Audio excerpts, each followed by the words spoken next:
What's up and welcome back to Bardown Talking Hockey episode number 162, presented by the Barroom Network. It is the home of your currently active 2024 Stanley Cup Final. My name is Vinny Parisi and I am repping the Dogs. And this right here, this is Frankie Mueller and he's wearing a Milwaukee Bucks hat again. Bada boom. Frank, how you doing?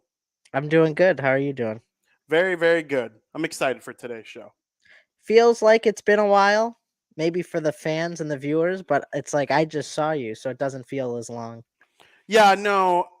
We very rarely go like multiple shows without seeing each other in person, but I would say we've seen each other a lot in person over the hmm last handful of days. And part of me thinks this weekend is not going to be much of an exception from some of the rumblings that I've heard. I don't know if that's accurate or not, but Frank, I'm excited about all this right now. How you feeling, man? I'm excited for the show. We missed a lot to talk about. Some folks might hear something. You might hear something in the background. Zzz, zzz.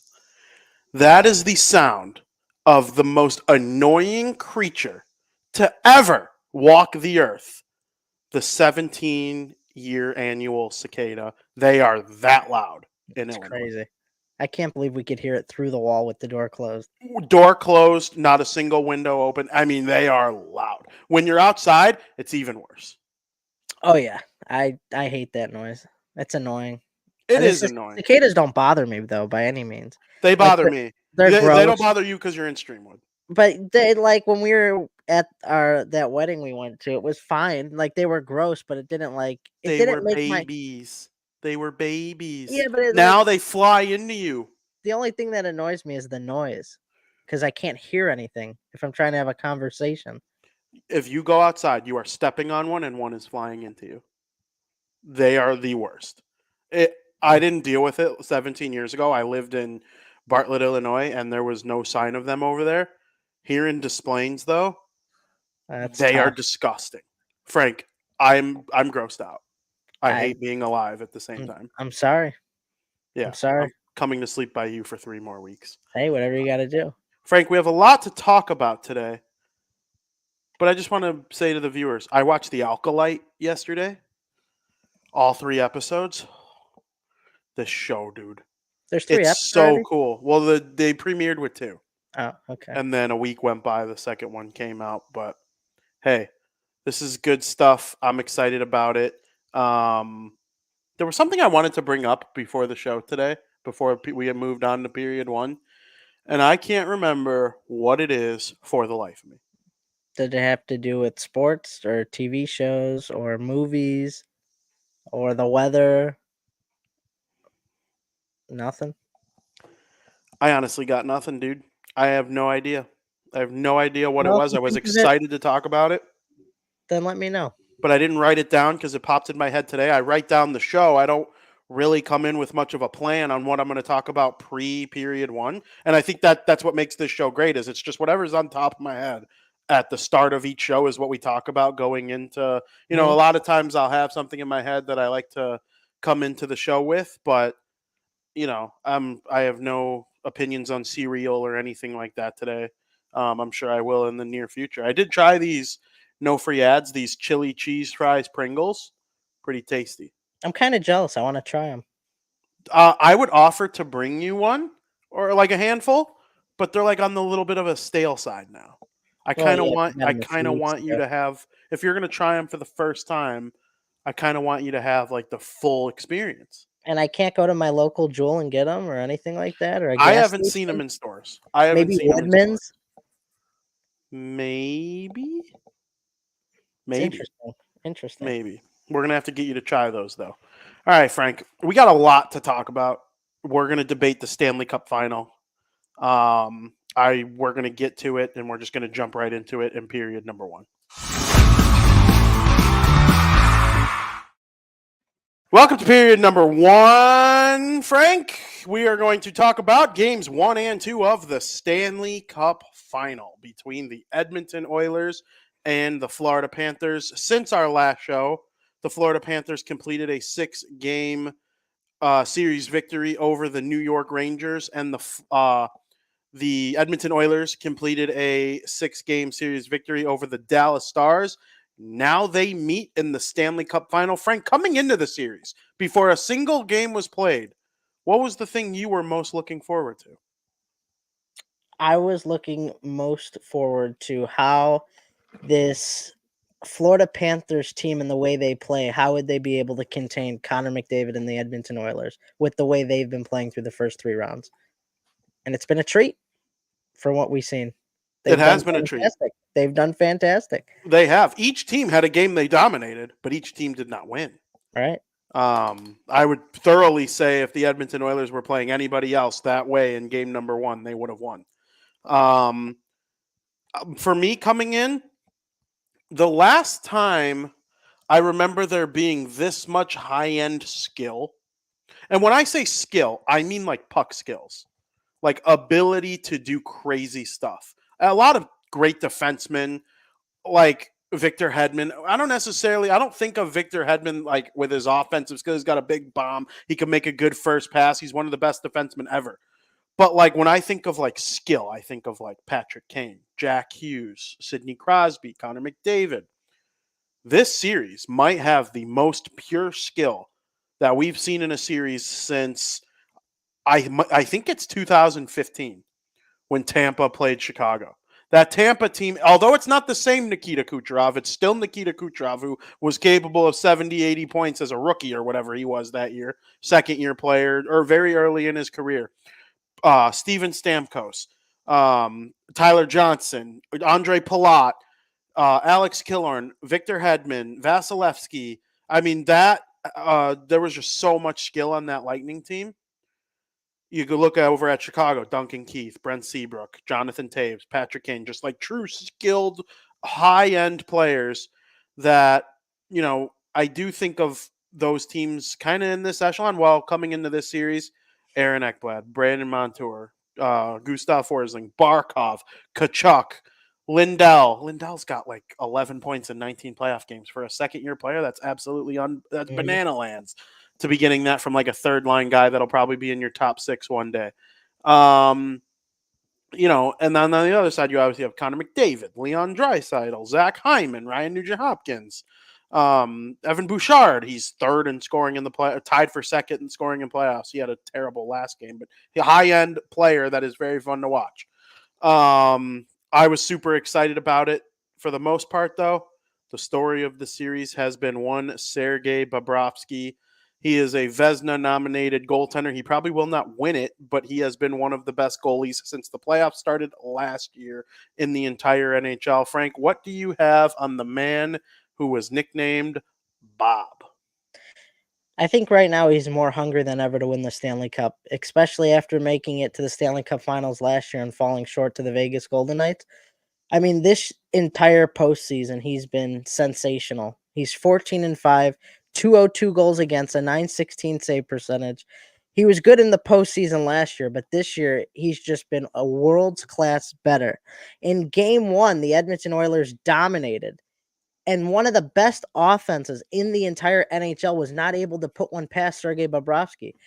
After that game 1 shutout, Bobrovsky became the oldest goalie in NHL history to record a shutout in game 1 of the Stanley Cup Finals. In game number 2, the tides were switched up a little bit, and the Oilers managed to score against Bobrovsky, but 1 goal was all they could muster up.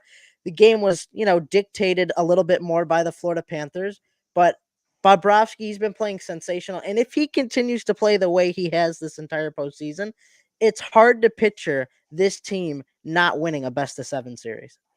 I completely agree. So I believe that the Conn Smythe Trophy winner should be it. The rule is it's based on all 4 rounds put together.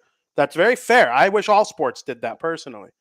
I wish the Super Bowl MVP and World Series MVP, they're called that, but I wish it was a playoff MVP in every sport. I really do. I think it makes more sense to award a guy for a wonderful postseason than maybe one game or a handful of games. That's just my opinion. I like the way hockey does it with the Conn Smythe Trophy. I will say, if you want to put a little extra weight on the way guys played in the last round or the second to last round, both combined, That is also fair. I remember when Justin Williams won the Conn Smythe Trophy. He was the leading scorer in the final. He wasn't their leading scorer in the whole playoffs, but he was their leading scorer in the final. It was against the Rangers. Like, stuff like that makes sense because Williams was also good in rounds 1 through 3. Like, it's not like he was a bum early on and all of a sudden he was great in the final and won the Conn Smythe. That wouldn't be fair. But I do think you could put a little extra weight on these last couple rounds. Well, look no further than Sergei Bobrovsky in his last 13 starts. He is 10-3 with a 1.58 goals against average and a 931 save percentage with 2 shutouts. The 2 shutouts lead the playoffs of any goalie. I believe he is the leader for the Conn Smythe Trophy right now. He's going to the Hall of Fame. Mm-hmm. Are we finally on that wagon now? Well, just because I think, I could give you my Conn Smythe prediction that I do think it's going to be for the Florida Panthers, Sergei Bobrovsky. If he wins the Conn Smythe and they win the Stanley Cup, he is a Hall of Famer, in my opinion. But right now he is not. But I think those two things are going to happen, which would make him a Hall of Famer, in my opinion. See, I agree with you. I do think he's the leader for the Conn Smythe Trophy. And, obviously, if a team's up 2-0 in the series, you're kind of teetering towards thinking they're going to close it out. I think he could give up 4 in the next 4 games and the Oilers win all 4 and he's still Hall. Like, what I've seen from Sergei Bobrovsky over his career and leading into this postseason, I have no reason. 2 Vezina trophies, 3 nominations total. He won the first 2 nominations, but he's been top 10 6 times. It has just been an absolute treat to watch him. I think this guy is on another level right now. I did also find out that the goal that Matthias Ekholm scored on Sergei Bobrovsky in Game 2, it was a 4-on-4 goal. It is the first goal that Sergei Bobrovsky has given up 5-hole in the playoffs. Interesting. It is absolutely amazing how good he's been at protecting the lower cage. I believe it's something like 60-70% of the goals that beat Bobrovsky in the playoffs were right by the ears, above the shoulder, top portion of the net, which infuriated me watching this last game. I'm rooting for the Oilers. I don't think I've been really much hiding that throughout the postseason. When they're not playing the Devils or Bruins, they've been my team in the West for the last handful of years. And listen, I bandwagon teams in the West. I'm not a diehard Oilers fan. I don't want real Oilers fans coming at me. It is simply they are entertaining and I enjoy watching them go Oilers type of deal. The Devils are my favorite team and I hate everybody compared to them. But I like to watch other teams. Florida's one of those teams, as you know, too. Remember, I'm telling you 2 years ago that this is coming and Barkov and blah, blah, blah. I will not be mad one bit if they win the Stanley Cup. But it infuriated me watching this last game. And McDavid gets a breakaway. You're the smartest, best, most skilled hockey player I've ever seen. You'll never reach Gretzky's apex because it's impossible to have that many points in today's day and age. But I've never seen a more talented skater. And you're going low on Bobrovsky? He's given up like 5 total goals in the playoffs low? Roof it! Put it over his shoulder. You're McDavid. You could do something. You could at least... And if Bobrovsky makes the save on the, the upstairs, that's fine. But when he's given up that many goals up high, I just don't understand why. If Edmonton doesn't come into their next game, and we're going to get to the next portion of the series in period number 2, but if they don't come into this next game roofing pucks, putting it high, trying to beat Bob by the ears, they have no shot. None. Bobrovsky is impossible to beat down low right now. The Ekholm shot beating him 4-on-4. Listen, it's 4-on-4 against the Oilers. Matthias Ekholm, he's got a great shot. He's been one of the top defensemen in the NHL, top 20, top 30 defensemen in the NHL for the last handful of years, especially in that heyday with Nashville when they went to the Cup, when they had Yossi and Subban and who's the other? Ellis. All those guys, they were incredible. You have Draisaitl as your decoy on the other side. Like, of course Bobrovsky's going to cheat a little bit towards Draisaitl if Ekholm is the one with the puck. And he made a great shot. That's the one time it beat him low in this series. The one time they beat him at all in this series, to be frank. Yeah. It's crazy how he's played. And I'm super happy for him because he's going to have so many nice credentials on his resume if he wins the Stanley Cup. He's already got them, and now he's just going to add to his legacy even more. If they win. So, yeah, he's an absolute dog. Yeah, this is the best I've ever seen him play, so he's doing great. And that's saying something for a goalie that's won the Vezina Trophy twice. Yeah. On a team like Columbus, who there were some years where Columbus was good. They beat Tampa. They swept Tampa when Tampa had the best record ever. At the time, Mhm. the Bruins have since had a better record. Um, and then they put up a good fight against the Bruins that same year they swept Tampa. They lost in 6 after going up 2-1 in the series. Bruins rattled off 3 straight. But Bob was good in that series. He's been good in the playoffs every time he gets He was there. good last year, Yeah, he was even when they great last lost. year. Yep. Yep. They lost in the final to Vegas, who last year Florida ran out of gas. They were injured. Barkov wasn't playing well in the Stanley Cup final.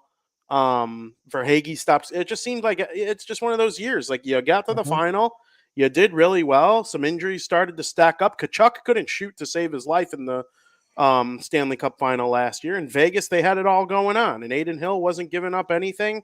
It They proved that it was no fluke this season, though. They're right back here. Same thing with Bob. That was also the first time in Bob's career that somebody else challenged him for the starting job. Because if you remember Yeah. last year, towards the end of the year, Alex Lyon went on a little bit of a tear. Mhm. And listen, it's no hit on an all-time great goalie that a backup comes in and has the hot hand for a little bit. It happens all the time. Yep.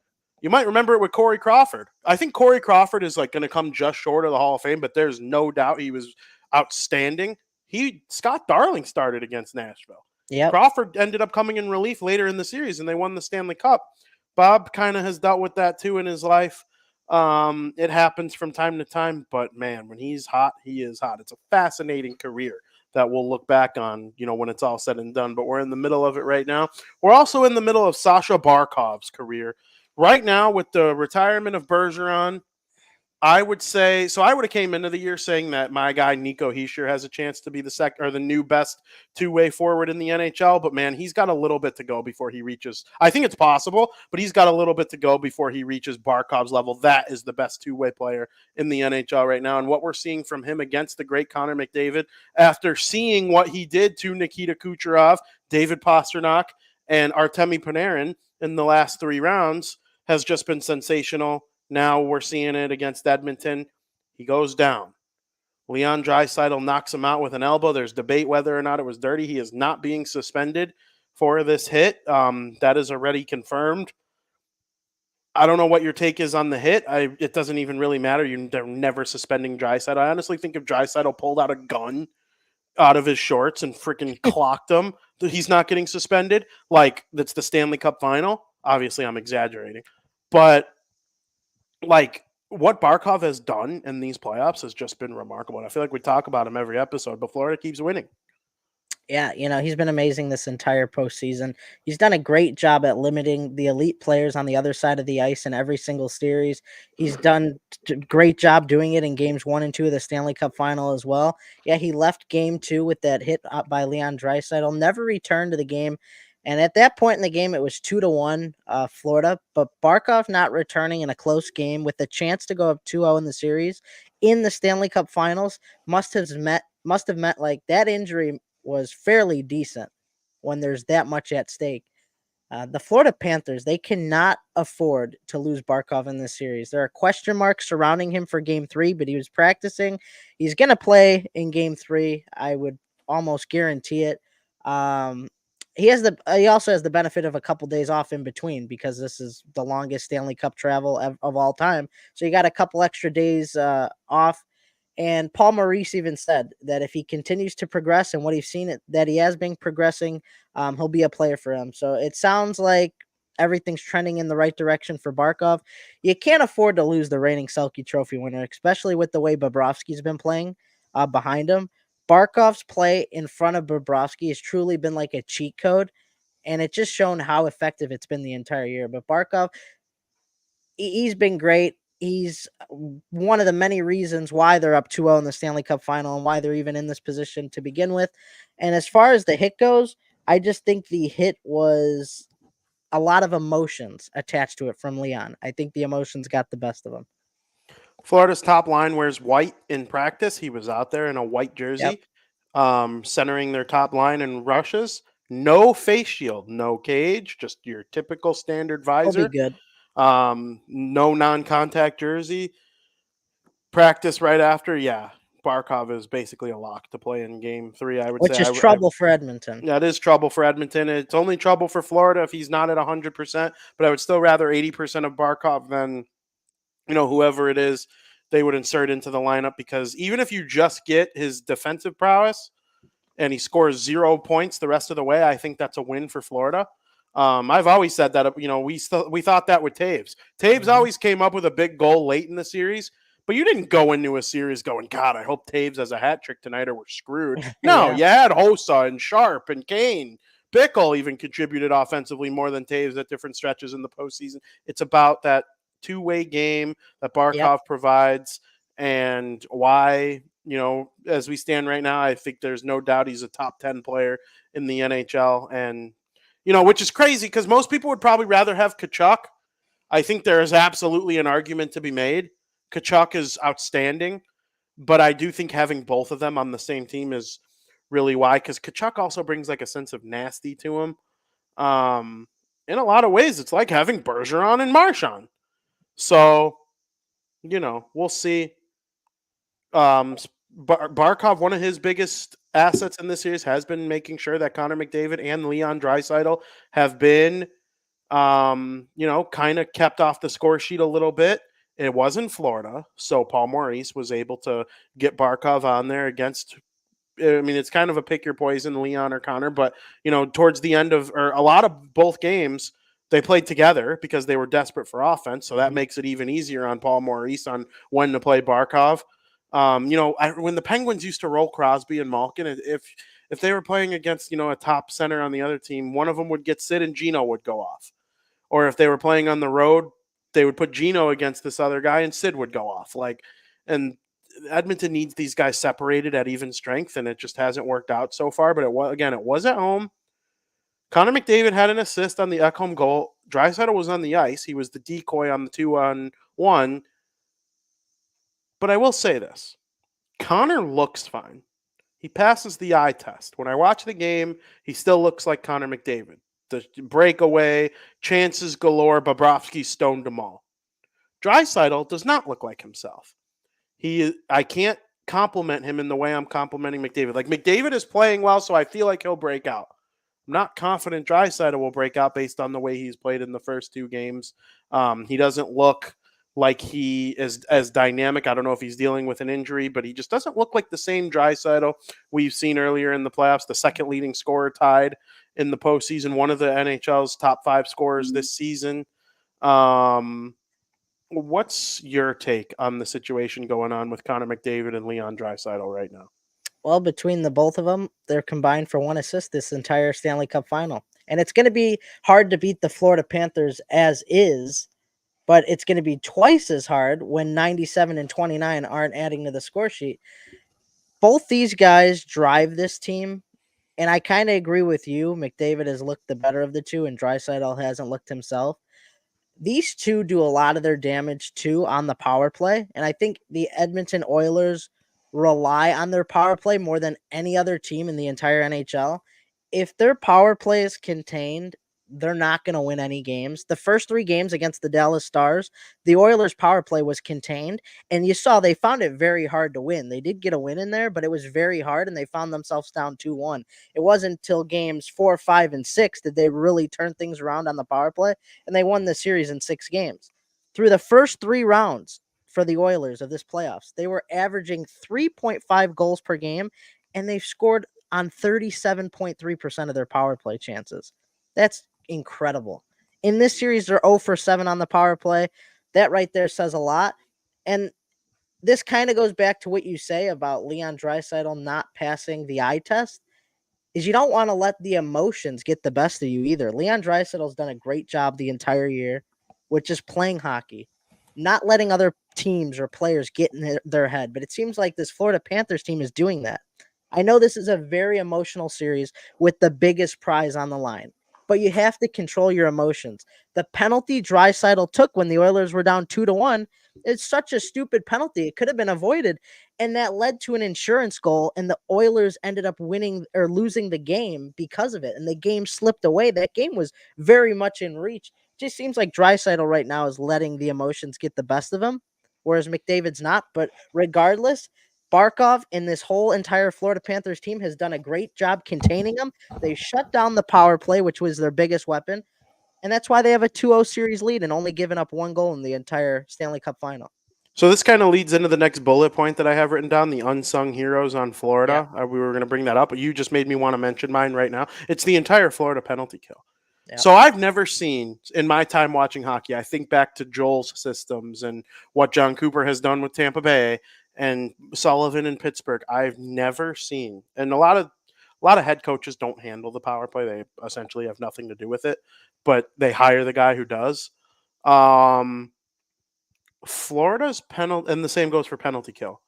Head coach essentially has, unless there's a problem, the head coach, when they call timeout, on a power play, the assistant coach who runs the power play is drawing up the plays. I've never seen in all the years watching hockey, and I would love to hear from some folks who have been watching longer than I can't recall a more sophisticated power play ever than Edmonton's. The things they do. So, like, most teams either run a 1-3-1 or an umbrella type power play. Edmonton does neither. What Edmonton does is they almost treat it like the way they cycle the puck through the zone is kind of like their goal is to like shift around the penalty killers. And obviously it's a lot easier to do something like this when you have someone as speedy as McDavid and, they have two booming shots with Draisaitl and Bouchard. And then Hyman's one of the best in the league in front of the net, and Nugent Hopkins can be a facilitator at the middle of the ice. But the way they move, honestly, I'm too stupid to like actually describe what I'm thinking. But the way they move around the penalty killers and like cycle things around and change plays and change directions, it's unlike anything any team in the NHL does. No team runs their power play the way Edmonton does. And in order to do something like that, you have to be elite and you have to be smart. I can't believe Florida's shutting them down the way that they are. And what it proves to me is, so this sophisticated power play where you never know what's coming at you. They have like 7 different variations that they run at any. Imagine if like a starting pitcher had 7 pitches that were all elite. He would be like a superstar. He'd be the best pitcher. He'd be starting every All-Star game. If he had a curveball, changeup, fastball, two-seam fastball, knuckle curve, knuckleball, 7 or 8 different pitches that are elite.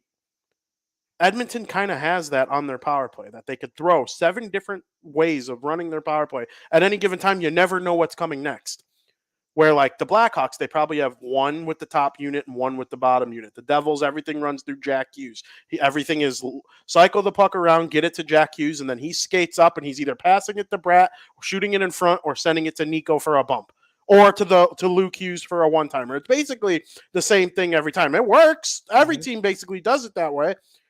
Now, Edmonton has like 7 different things that they do. And the fact that Florida shuts it down, I'm repeating myself in this instance, but the way they get their sticks in there and they just always, it's almost like it's full-blown pressure as a penalty killer the whole time, because you're not necessarily thinking about what they're going to do next. They just attack whoever has the puck.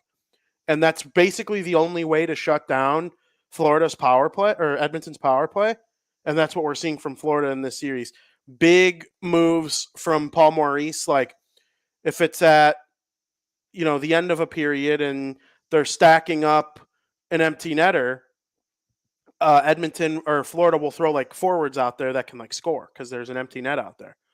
But I'm seeing if it's not that type of situation, he'll throw his 4 best penalty killers out there at the early portion of the kill, so that way when McDavid and Draisaitl are at their freshest, they have their best penalty killers. It's just the gamesmanship I'm seeing from Florida right now with this penalty kill. It might win them the Stanley Cup. It's a long-winded way of saying their penalty kill has just been fantastic, and describing why they've been fantastic is what excites me the most because of how hard it actually is. Nobody else can do it. Nobody else has had. Dallas kind of had success early in the series, but it wasn't sustainable. Now we don't know. We don't know if it's the same situation. Florida could cave tomorrow. Stuff like that. We'll get to tomorrow and beyond in period number 2. But I was in awe watching this Florida penalty kill. It has just been almost as energetic as Edmonton's power play, because shutting down the different variations that they have is just so cool to me. Yeah, and that's the biggest question is, can they do it for a 7-game series? whereas Dallas could not. They were able to do it for the first 3 games. The wheels fell off. Edmonton took advantage. Now, is that what's going to happen here? Is Florida going to be able to continue that for games 3, 4, 5, etc.? That's the biggest question. That's how they win the Stanley Cup. I think Florida hangs on and wins, but I don't think with ease. I like Edmonton's power play is going to click.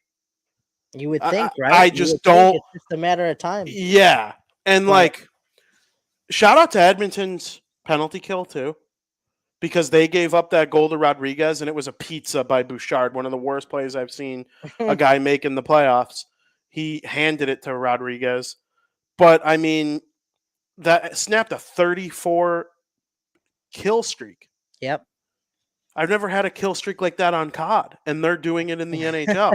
Like, it's insane what power play or what the special teams have done for Edmonton, and Florida's finding a way to kind of like slip through the cracks a little bit. And It's unreal. yeah, and you mentioned Evan Rodriguez. He's one of my unsung heroes. He entered the postseason with just 16 games of playoff experience. He scored twice in the third period in game number 2. He has 3 goals in the Stanley Cup final. The first of the 2 goals was the first goal was the game-winning goal, and the second goal he scored, which was on the power play, ended the 34 goal or streak of penalty kills. That was the first power play goal they let up in 12 games. That's tough to do. Vancouver. So I'm glad you brought up Evan Rodriguez. But perhaps the other guy who's been going under the radar, and correct me if I'm wrong on his pronunciation, Yuta Luosterainen. E2 Luosterainen. E2 Luosterainen. He was I love our Finnish guys so much. He was so good for the Panthers in the clinching game against the Rangers. Mm-hmm. And from there and on, he's flown under the radar. Not many people may remember this, but in last year's Eastern Conference final, he broke his tibia and he missed the entire Stanley Cup finals against the Vegas Golden Knights. Now, I don't know if that would have made a difference with the way the Vegas Golden Knights were playing, but this kid is underrated. You never know what would have happened. He's one of those all-around players. He grinds hard. He makes good plays. He blocks shots. He plays a great defensive game. And these are the types of players that you need on your team. Everybody's got a Utah on their team that wins a Stanley Cup. This is one of the guys that, given the opportunity to come out in big moments like this, he's been fantastic. So, yeah, he's one of my unsung heroes so far. I really like E2 Luosterainen, and I'll mention Lundell too, Anton Lundell. He was top 10 in Calder Trophy voting last year, has been just as good this year. One of the rock-solid depth pieces on Florida right now. That's how you win Stanley Cups too. You develop a core. Your Barkovs and your Ekblads. Barkov was a 3rd overall pick. Ekblad first.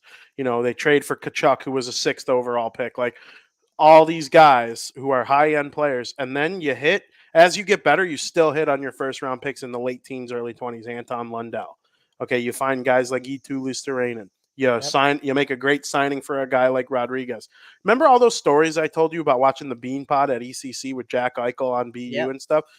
Frickin' Rodriguez was Eichel's line mate. I mean, he's been playing with elite players for a long time. And now he's getting it done in the Stanley Cup final. It's been fun to watch for Florida. There's no doubt. 2-0 series lead. Yeah, it's been great. So now we got to get to what, everybody wants to hear. We're going to talk about games 3 through 5 of the Stanley Cup final, which have yet to happen in period number 2.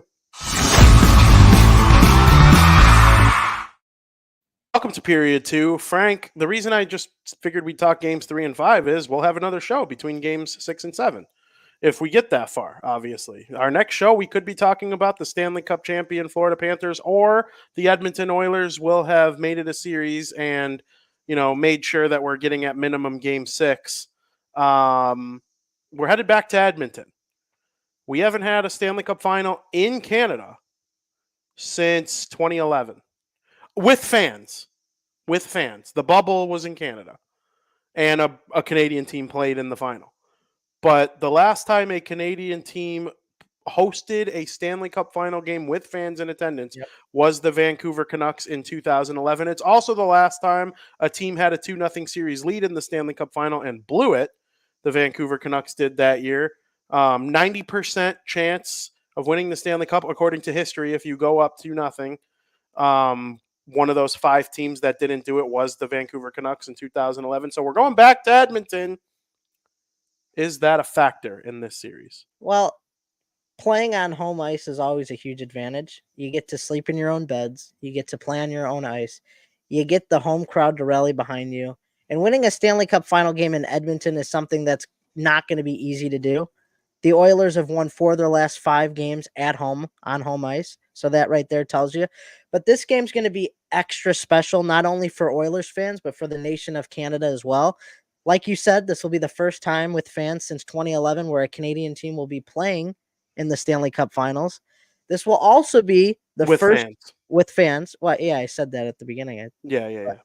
But yeah, with fans.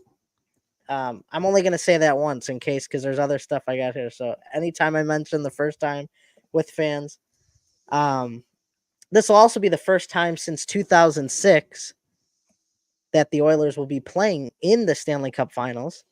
And to put the cherry on top of it all, and really why the whole nation of Canada's rallying behind Edmonton, is this is a chance for a Canadian team to win the Stanley Cup for the first time in 31 years.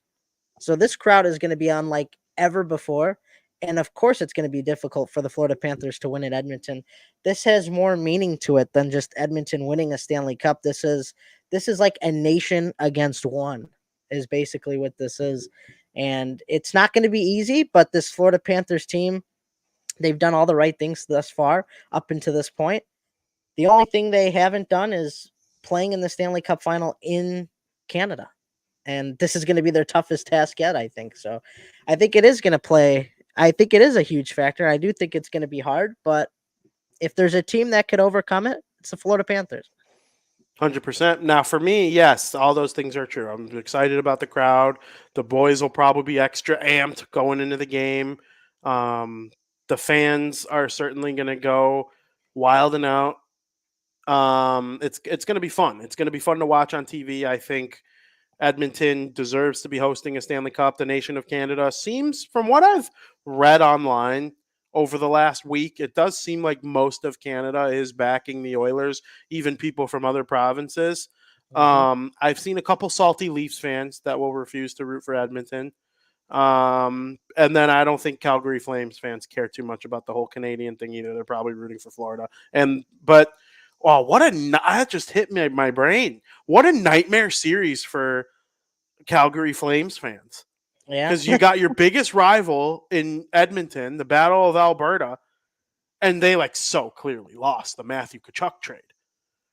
We both respected them for trying to keep afloat instead of just throwing in the towel and rebuilding like everybody else does. But, oh my God, seeing Tkachuk in the final for the second year in a row with Florida, what a nightmare series for the Calgary Flames. Damn, shoot me dead if the Rangers play against a team that Jack Hughes plays for one day. That's basically what this is. The Devils trade Jack Hughes to the Kings in 2035, and they play each other in the final, the Rangers and Kings. Ew. Shoot me dead. But yeah, I was getting to all the fun reasons it's a factor, but there's also hockey reasons. Barkov isn't going to be able to have his way quite the same against McDavid and Draisaitl. He'll still probably get out there, penalty kill, all sorts of things. Line changes during play. I'm sure Maurice will figure it out. He'll be going up against a fourth line or a third line, whatever the case may be. Florida needs to be ready if they're going to combat that. I think shutting them down is not going to be as easy on the road as it is at home. We've seen Edmonton play well at home. That's largely because that is where they get their power play going. That is where the big boys start to score a little bit more. I think from a hockey point of view especially. The last change is going to be huge, and I can't wait to see the chess match that it is 100%. in Edmonton. Yeah, 100%. Who on Edmonton needs to step up in order to win these games at home and thus the Stanley Cup? Obviously, you'll say Connor McDavid, Leon Draisaitl, but does anybody else come into mind?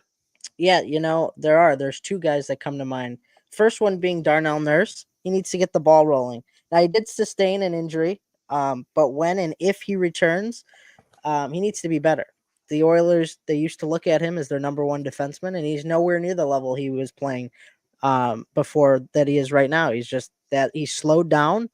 He only has 3 assists this postseason. He's done a poor job defending when he's out there on the ice. The opposition's just skating circles around Nurse right now, and he has to be better if the Oilers truly want to win. I think defense is going to play a huge role, and like we've seen so far with Florida's defense and goaltending containing Edmonton's, and Darnell Nurse is going to have to kind of get this defense going for the Edmonton Oilers and do the same for Florida's offense and try to contain them. The other one, though, and perhaps this is the biggest one of the two, is Evander Kane needs to be better. The Panthers have done a great job at shutting down the big guns on the Oilers, which means the Oilers are going to have to rely on scoring depth if they're going to want to get the job done. Evander Kane was a 24-goal scorer during the regular season. When McDavid and Draisaitl don't show up, Evander Kane has to be there to pick up the depth scoring. Evander Kane is arguably your biggest depth player. And this entire postseason, we're just missing that depth from him, especially in games where the Oilers' big guns have had trouble scoring. Evander Kane also, he has the advantage of not playing and having to go one-on-one with Barkov because Barkov has been, on McDavid or on Draisaitl or whatever the case may be. You don't have to deal with Barkov. Barkov's dealing with bigger fish right now, and Kane needs to take advantage of that. If Evander Kane could start heating up, that would be a huge game changer, an X factor for the Edmonton Oilers. And really, he's the stem of their depth, like I said. So this depth on this team needs to step up, and we're not seeing that so far. And thus they find themselves in a 2-0 hole. I would healthy scratch both, especially Nurse. Well, especially Kane, because Kane's hurt. There's no doubt. He was on the 4th line. He can't even skate. I just can't believe he's even playing. They scratched Corey Perry and left him in the line. It just made no sense to me. I didn't understand it. He's not going to score. If he scores, I'll eat my shorts. He can't move. I don't even know why he's playing. It's probably because he's a veteran and it's the Stanley Cup final, and I get it. But I also don't, because you should be trying to win. Evander Kane would get his name on the cup. He contributed to the team's success this season. He scored 24 goals. He needs to take a back seat because it's not his fault. He's going to try and play hockey player mentality. But if I'm Knobloch, if he's on your 4th line is not working, because there are some skill guys who I'm just like, I wouldn't put them on my 4th line. You have Perry, you have Ryan McLeod. Adam Henrique is a great 3rd line center. I loved that acquisition for Edmonton. He's been great. But I mean, Evander Kane, he doesn't even look like he's healthy at all. It doesn't seem to me like he's going to be contributing at all. And I think a guy like Corey Perry might bring more to the lineup at this point. So I agree with you. If he stepped up all of a sudden and started scoring, hell yeah, Edmonton's depth would look even better. But, and then Darnell Nurse, he's just been terrible. The problem is, I said I would scratch him, but then I thought about it. I'm like, they scratched Cody Ceci last game because he's been so terrible. So, you're not going to scratch Ceci and Darnell Nurse. I couldn't believe, again, Knobloch's a great coach. He's been a crazy year. Ceci and Nurse should not see the ice together ever. Ever. And he took 3 games to move them off each other in the Dallas series. And it took a game and a half, or it took 1 game to move them off in this series. They played the entire first game together before Ceci got scratched in the second. Mm-hmm. You can play both. One can be on the second pair and one can be on the third pair. You can put one of them with Bouchard. There's no reason to have these 2 guys as a pair right now. There's just no reason at all. And so I'm with you. If they stepped up, it'd be great. I heard someone, I think it was Merle's on Game Notes, Spit and Chicklets Game Notes, said something like, put freaking Darnell Nurse at forward. Just have him go to the front of the net and, try to get off the schneid that way. He's a big body, hard to move. There's lots of benefits to making such a move. It's just you don't see teams tinker like that in the Stanley Cup final too long. And, they're down 0-2 because, those 2 not performing, or either that or being hurt, is playing a part in it, especially Nurse. I'll say especially Nurse, because you need your D. You need all 6D going if you're going to win the cup. Especially against the Panthers. Yeah, there are forwards that could coast and win the Stanley Cup. Just don't give up goals. But if you're a D, you're not coasting. Like, you have to play well to win the Stanley Cup Yep. mostly. Everyone makes mistakes. Both teams will make another mistake that leads to a goal against in this series, but they need to be few and far between when you're competing for Lord Stanley. All right, Frank, the big question. Does this series reach our next show? I kind of know what you're going to answer to this because you kind of gave it away. But for this series to reach our next show, that would mean this series has to go at least 6 games. And from what I've seen so far through the first 2 games, is it's not making it to our next show. I think this series will end in 5 or less. The Panthers, they play a very suffocating type of hockey style. No team has been able to crack the code when it comes to the Florida Panthers. But then again, now on the other hand, you could argue that it's just, and we talked about it in period 1, that it's just a matter of time before Connor McDavid cracks the code and really lets the floodgates open and help the Oilers, reach a couple wins in the series back on home ice. That may play a factor. But then you look at the other end of the ice to counter argument that counter argumented point, and you see Barkov and Bobrovsky staring at you straight in the face, and that's going to be tough to carve up if you're the Edmonton Oilers. If the depth, like I continue to say, for this Oilers can get going, you'll be fine. But if they can't, it's going to get scary if you're an Edmonton Oilers fan. Plus, pucks aren't getting through. It's hard to see how the Oilers win 2 games in this series with Bob just being unbeatable. I mean, I'm still just running through my head of the saves he's made and how great he's been. It's tough right now to see the Oilers winning 2 games. So I'm going to say it does not reach our next show. I think on our next show next Wednesday, we'll be talking about the Stanley Cup champions. You said you think you know my answer based on. I'm curious because I feel like I've made it sound like I think it's over and continuing. Because there was a point in period 1 where I thought you mentioned about it going 6. It would have to go. It would have to go 6 to reach our next show as a live series. Yeah, it would have to. Yeah, that's what I mean. I think that from what I've heard you say in the first period, you made it sound. I'm pretty sure you said like, oh, something about the Oilers going to game 6 or something along those lines, which means you would think that this does reach our next show. Well, I'm torn. Okay, I absolutely think it's possible that on our next show we're talking about the Stanley Cup champion Florida Panthers. I really, really do. Um, I'm back in the oil. I picked them in the bracket. I have all sorts of reasons to root for the Oilers, but I love the Panthers too. I love Barkov. I love Kachuk. Bob. I want to be right about him going to the Hall of Fame.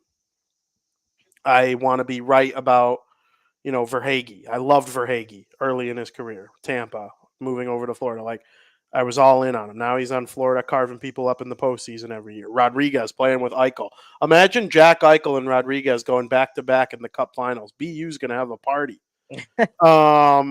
Yeah, they would. There are lots of things I would love and tweet about and say nice things if Florida wins the Stanley Cup. I will have nothing mean to say either way. The Rangers getting eliminated secured that for me. No matter what, I'm going to have nice things to say about the winners and the losers. Back in November, I made the dumbass remark that the Oilers were done. They were like 1-8. They lost on opening night to Vancouver 8-1. McDavid had like 11 points in 10 games, which, like, if a Devil had, besides Jack Hughes, he can have more than that. But like, if a Devil had 11 points in 10 games, I'd be like, this is going to be amazing. They're going to about to have a great year. But for McDavid, it's like when he doesn't have 20 points in his first 10 games, there's a problem. I gave up on them. Then they fired Jay Woodcroft, who I think is a great coach. He's been the best coach of the McDavid era before this year. Then they rattle off all these wins. And their big, like, 14-game winning streak started with a win in December against my New Jersey Devils. That was game. You remember that long winning streak Edmonton went on early in I think it was like mid-season? 16, wasn't it? It was like 16. Yeah. The game 1 of that, their last loss before that, then they lost, and then they played the Devils and won. And rattled off 15 extra after that. I mean, I've been with this Oilers team all year and last year. I can't find my way to, like, just give up now. It's easy to. Florida's up 2-0. The Oilers, as Whitney would say, are in one. They're in trouble. There's no doubt they're in trouble. They've scored 1 goal in the first 2 games. They significantly outplayed Florida in that first game. But guess what? Florida's not going to play that bad again at any point the rest of the series. And that's something I was worried about coming into game 2. I'm like, they played that bad and you played this good and you lost. You're in trouble. And I still feel that way. But then they were down to Vancouver, 3-2. And they won 2 straight games, including Game 7. They almost folded in the final minutes of Game 7. They won.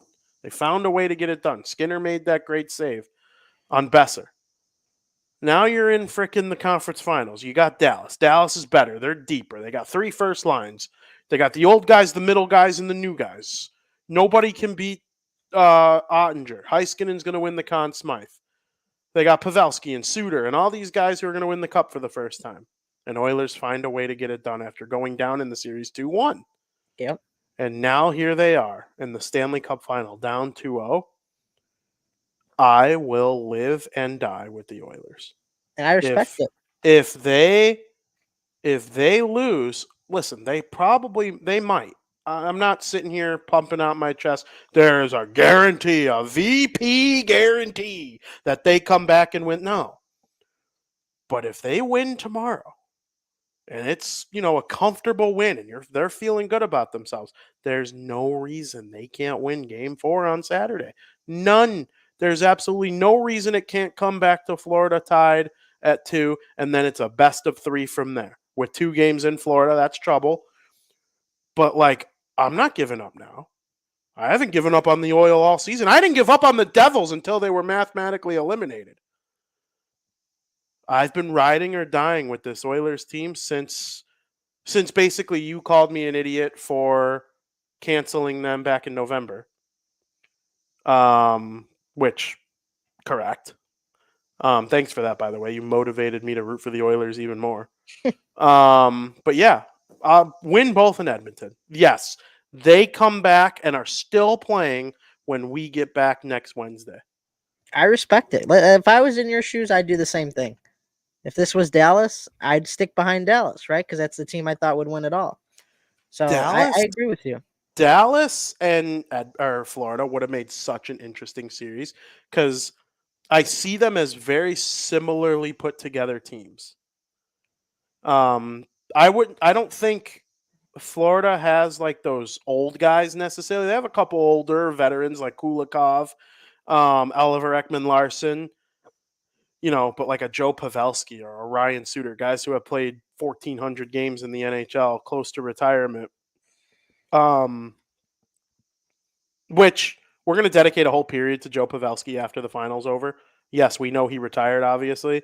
We're going to dedicate a whole period to him after the final's over, and we're going to talk nicely about Joe Pavelski. We're probably going to do that for him and Zach Parise and a bunch of other guys who are probably done after this season. But, man, that would have been an interesting series. But it's Florida and Edmonton. I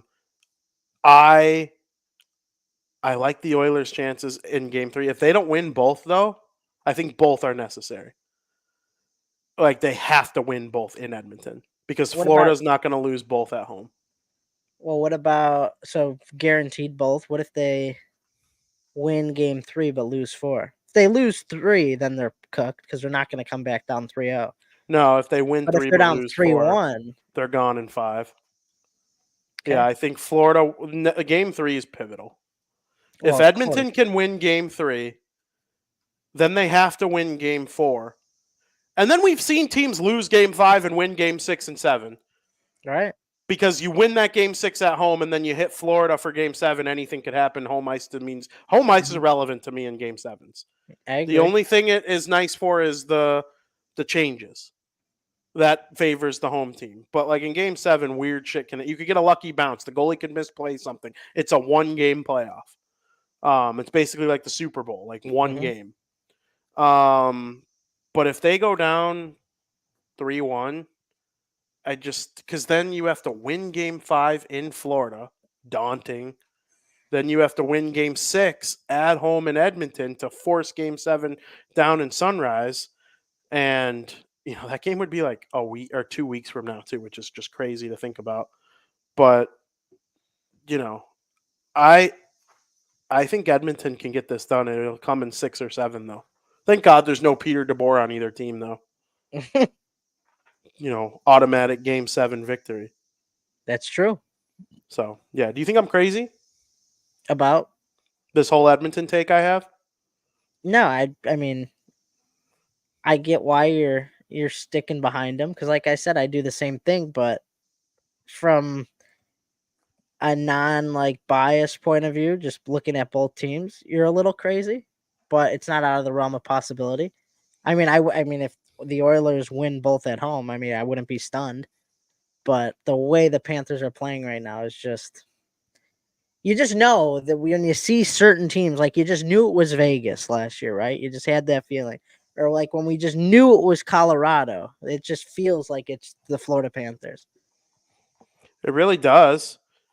But I think unbiasedly, I would go 70-30 right now in favor of the That's fair. Panthers. That's fair.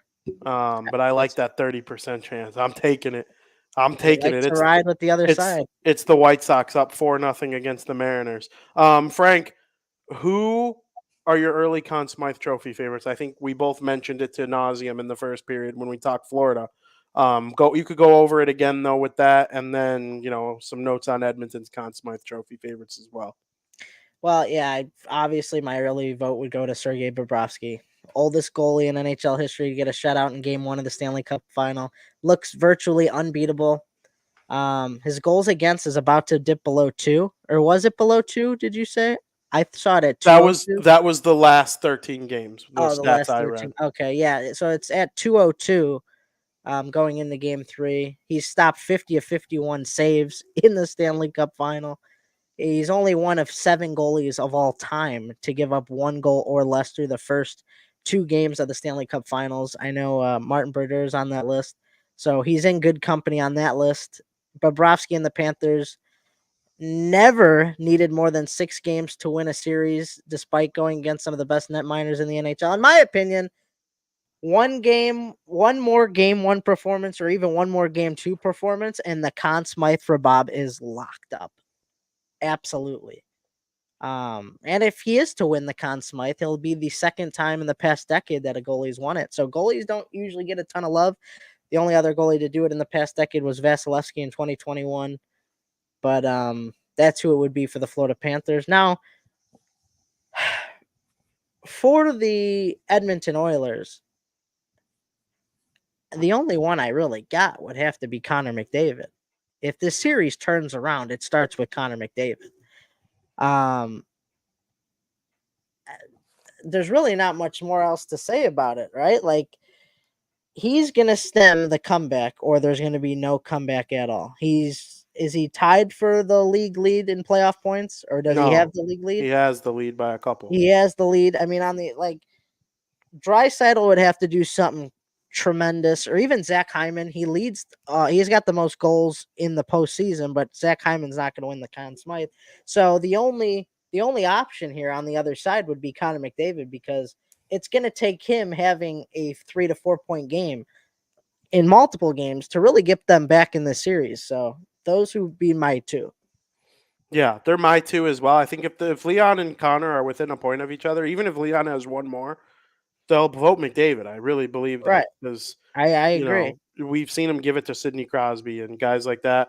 Draisaitl, if he goes on like a 9-game heat or a 9-point heater over the next 4 games, I could see him winning the Conn Smythe. Evgeny Malkin did win one over Sidney Crosby. It's possible. Bouchard is tied with Draisaitl in points. I just don't think he's been as dominant of a force overall as, say, a Duncan Keith or a Mhm. Victor Hedman defensively. He's been better offensively than both of them. But Edmonton relies on that, and he's great at it. But I wouldn't say he's been better at any point in these playoffs than those other Hall of Famers that I mentioned earlier in the sequence. But yeah, it's McDavid or Bob for me. I think if Bob has a couple stinkers and they still manage to win, Kachuk and Barkov are like in the mix. I probably would have said coming into the final Barkov, but Bob has just been so good in the first 2 games of the final that he's taken the lead. But Barkov and Kachuk are tied for Panthers leading scoring, so I definitely think if I had to narrow it down to like 5 names, it would be McDavid, Draisaitl, Barkov, Kachuk, Bob. With Bob and McDavid as like the heavy favorites for I each agree. team. If not So Bob, I'd give it to Barkov yeah, over Kachuk. same. Just a little more to his game. So Mhm. in this postseason. So yeah, that's the Stanley Cup Final. Game 3 takes place tomorrow night on ABC and ESPN Plus.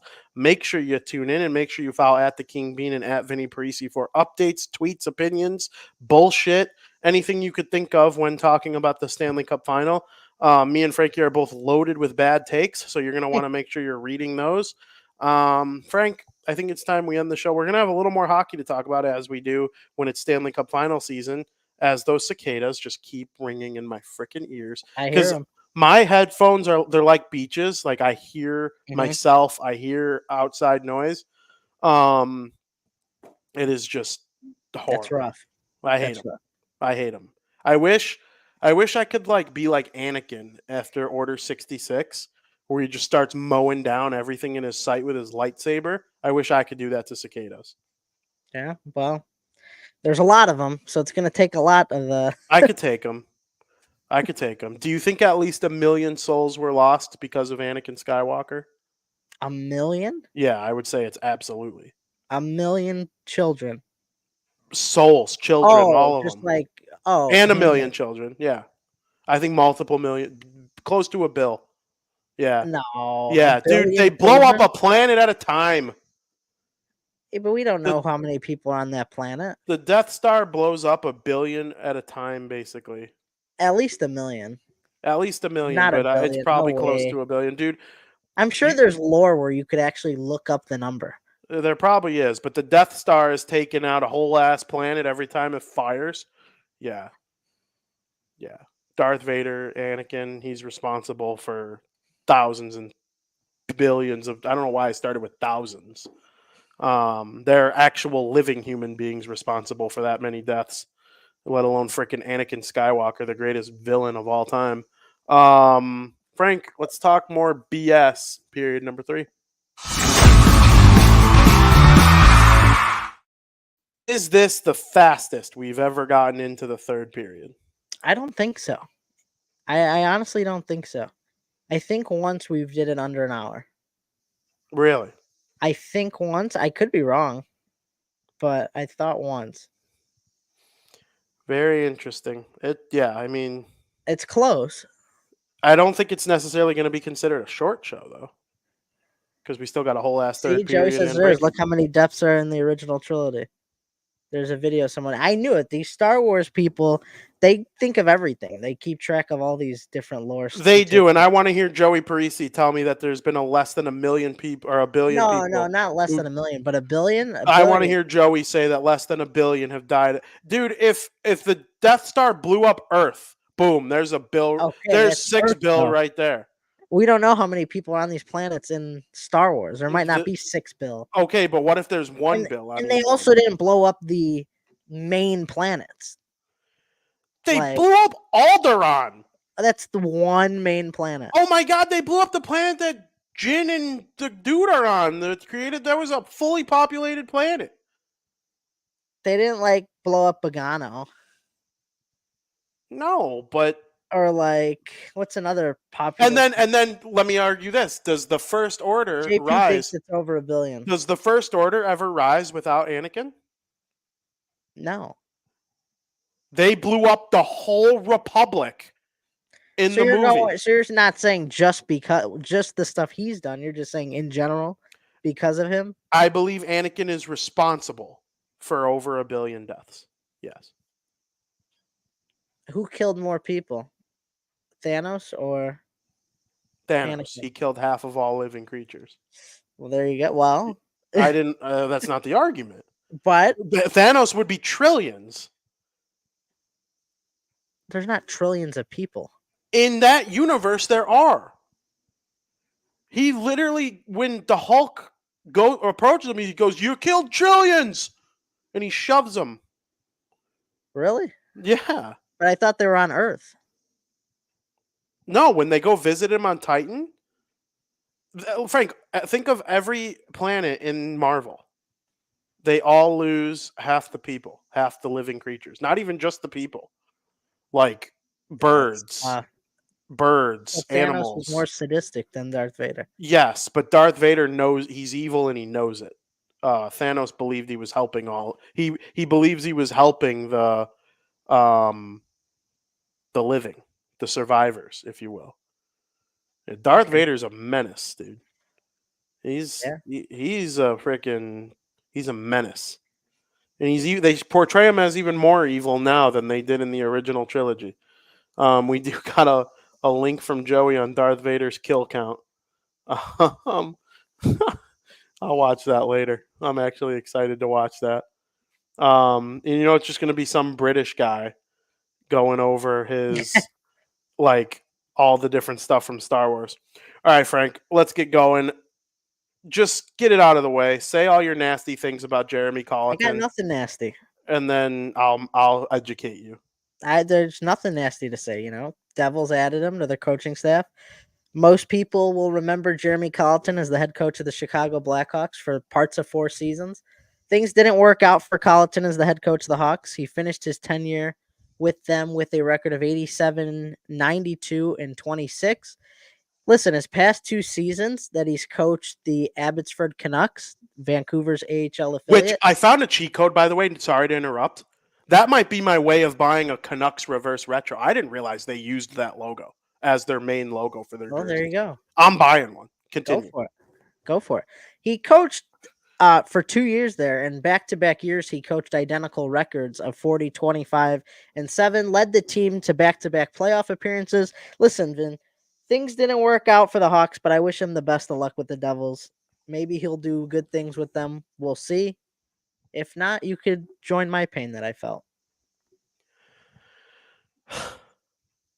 Okay. You might remember. I actually went back and found a clip from an old Bardown. I think it was like 82 or something like that. I'll have to go back and look. I'll send it to you. Nobody wanted the Blackhawks to fire Jeremy Colleton more than me. And they're like a team I root for on the side, cover them for monetary reasons. I hated him as their head coach. I hated him. His defensive systems were terrible. He didn't make any adjustments on the power play. They ran that same 1-3-1 no matter what. And Duncan Keith was 38 years old and Brent Seabrook couldn't move anymore. If you're going to run a 1-3-1, you need a power play quarterback like a Cale Makar or Quinn Hughes or Luke Hughes or Kevin Gorchinski or, someone that can move.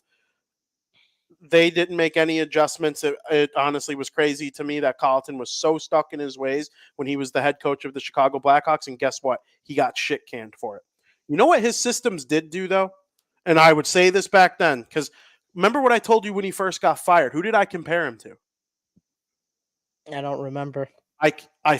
I'll send you the video. I compared him to Paul Maurice. Paul Maurice was hired way too young by a bad team, too. He got canned. Nobody liked him.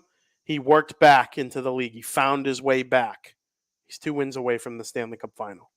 Okay, I'm not saying Jeremy Colleton is going to become Paul Maurice. He's got a lot of work to do in order to reach that. There's no doubt. I'm not claiming that. But it is a possibility based on age, how they were hired, what team hired them. He worked his way back. He was in the AHL. He had success. Vancouver's farm team made the playoffs. A lot of those top guys on that Abbotsford team found their way on the Vancouver Canucks, and they had this great season this year. Supporting guys like Pedersen and Besser and JT Miller and Quinn Hughes, probably the core of Vancouver. There was some good depth on that Vancouver team this year. I'm sure Thatcher Demko might have some nice things to say about Jeremy Colleton. I really like what he did there. Now we'll get to the elephant in the room. He couldn't fricking have a defensive system to save shit. Well, guess what? That's not his job on the New Jersey Devils. He is in charge of the forwards and the defensemen. He's not even going to think about the defense. He'll probably speak to Luke Hughes and Dougie Hamilton about power play related things, and he probably will never even look at John Marino or Siegenthaler or Simone Nemitz or anyone like that. He probably won't even have conversations with them during gameplay. Do I think he needs to figure that out if he ever wants to become a head coach in the NHL again? Absolutely. Absolutely. But Sheldon Keefe has a staff in place for different reasons. What's Patrick Kane's career high in points? Mm, I don't remember. 110. He had 110 points in 2020-21. What's Jonathan Taves' career high in points? Isn't it like 93 or something like that? No, he had 80 something, 81 points in 2020-21, his career high. Joel Quenneville was the head coach for neither of those two in that season. Joel Quenneville played a very defensive-minded system. Patrick Kane was not running free the way he was under Jeremy Colleton. Now, listen to me. I'm not saying that's necessarily a good thing. They didn't win because they couldn't keep the puck out of their net. But I believe if he's just working on offense with guys like Jack Hughes, Nico Hischier, Timo Meier, Jesper Bratt, the sky is the limit for their offensive ceiling. Hischier can have 90 points. Jack Hughes can have 110. I believed that with Lindy, and he came.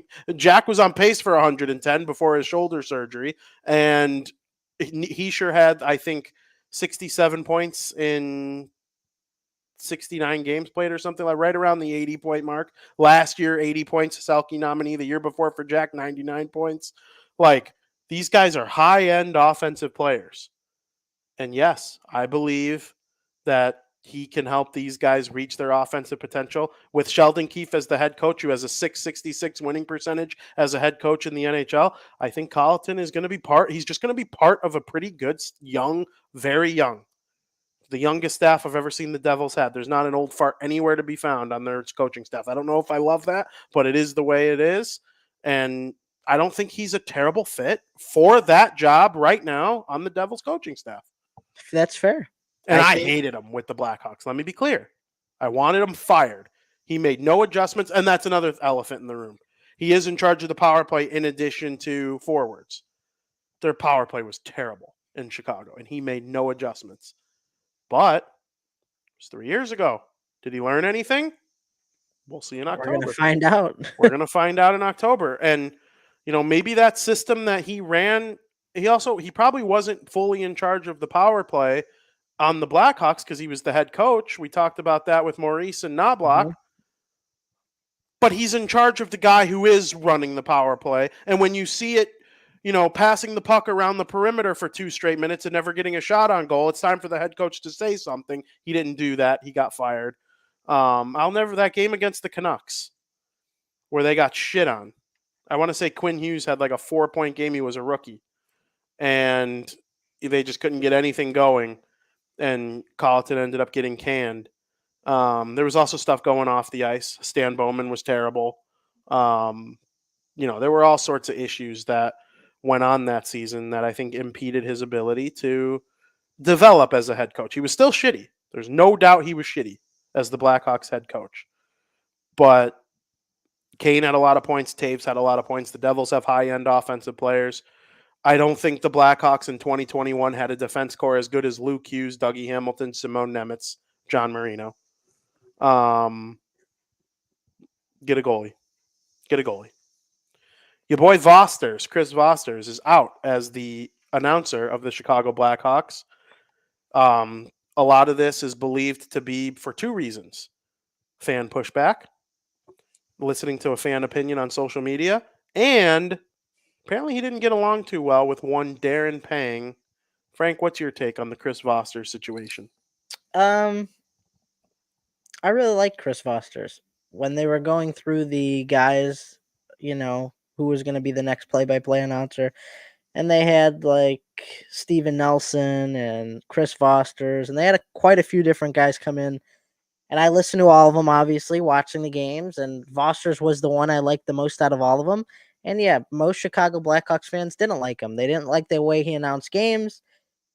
They thought he messed up a few times during the broadcast, and that's fair. And, he did. No one was perfect. He wasn't perfect. But I kind of felt bad for him because Vosters came into the Blackhawks announcing scene following Pat Foley, which are some tough shoes to fill.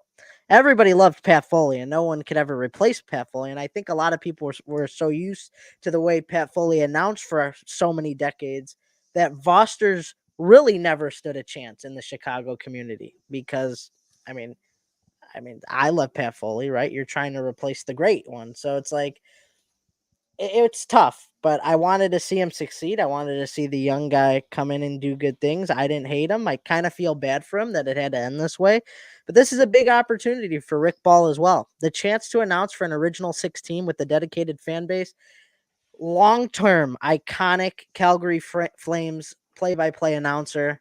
We'll see what he's got. All I ask out of an announcer is that they get over the top excited for a team that they are announcing for. If Rick Ball can do that, there are great things ahead for him in Chicago. That's why so many people love Doc Emmerich, because he got so involved in announcing games. And you're never going to get to that caliber of Doc, and you're never going to get to that caliber of Pat Foley, right? You're going to be your own. Rick Ball's going to be Rick Ball and nobody else. But just be excited and just for the team you're announcing for, and that's all I ask for. I'm not asking for much. I was listening to a what's it called?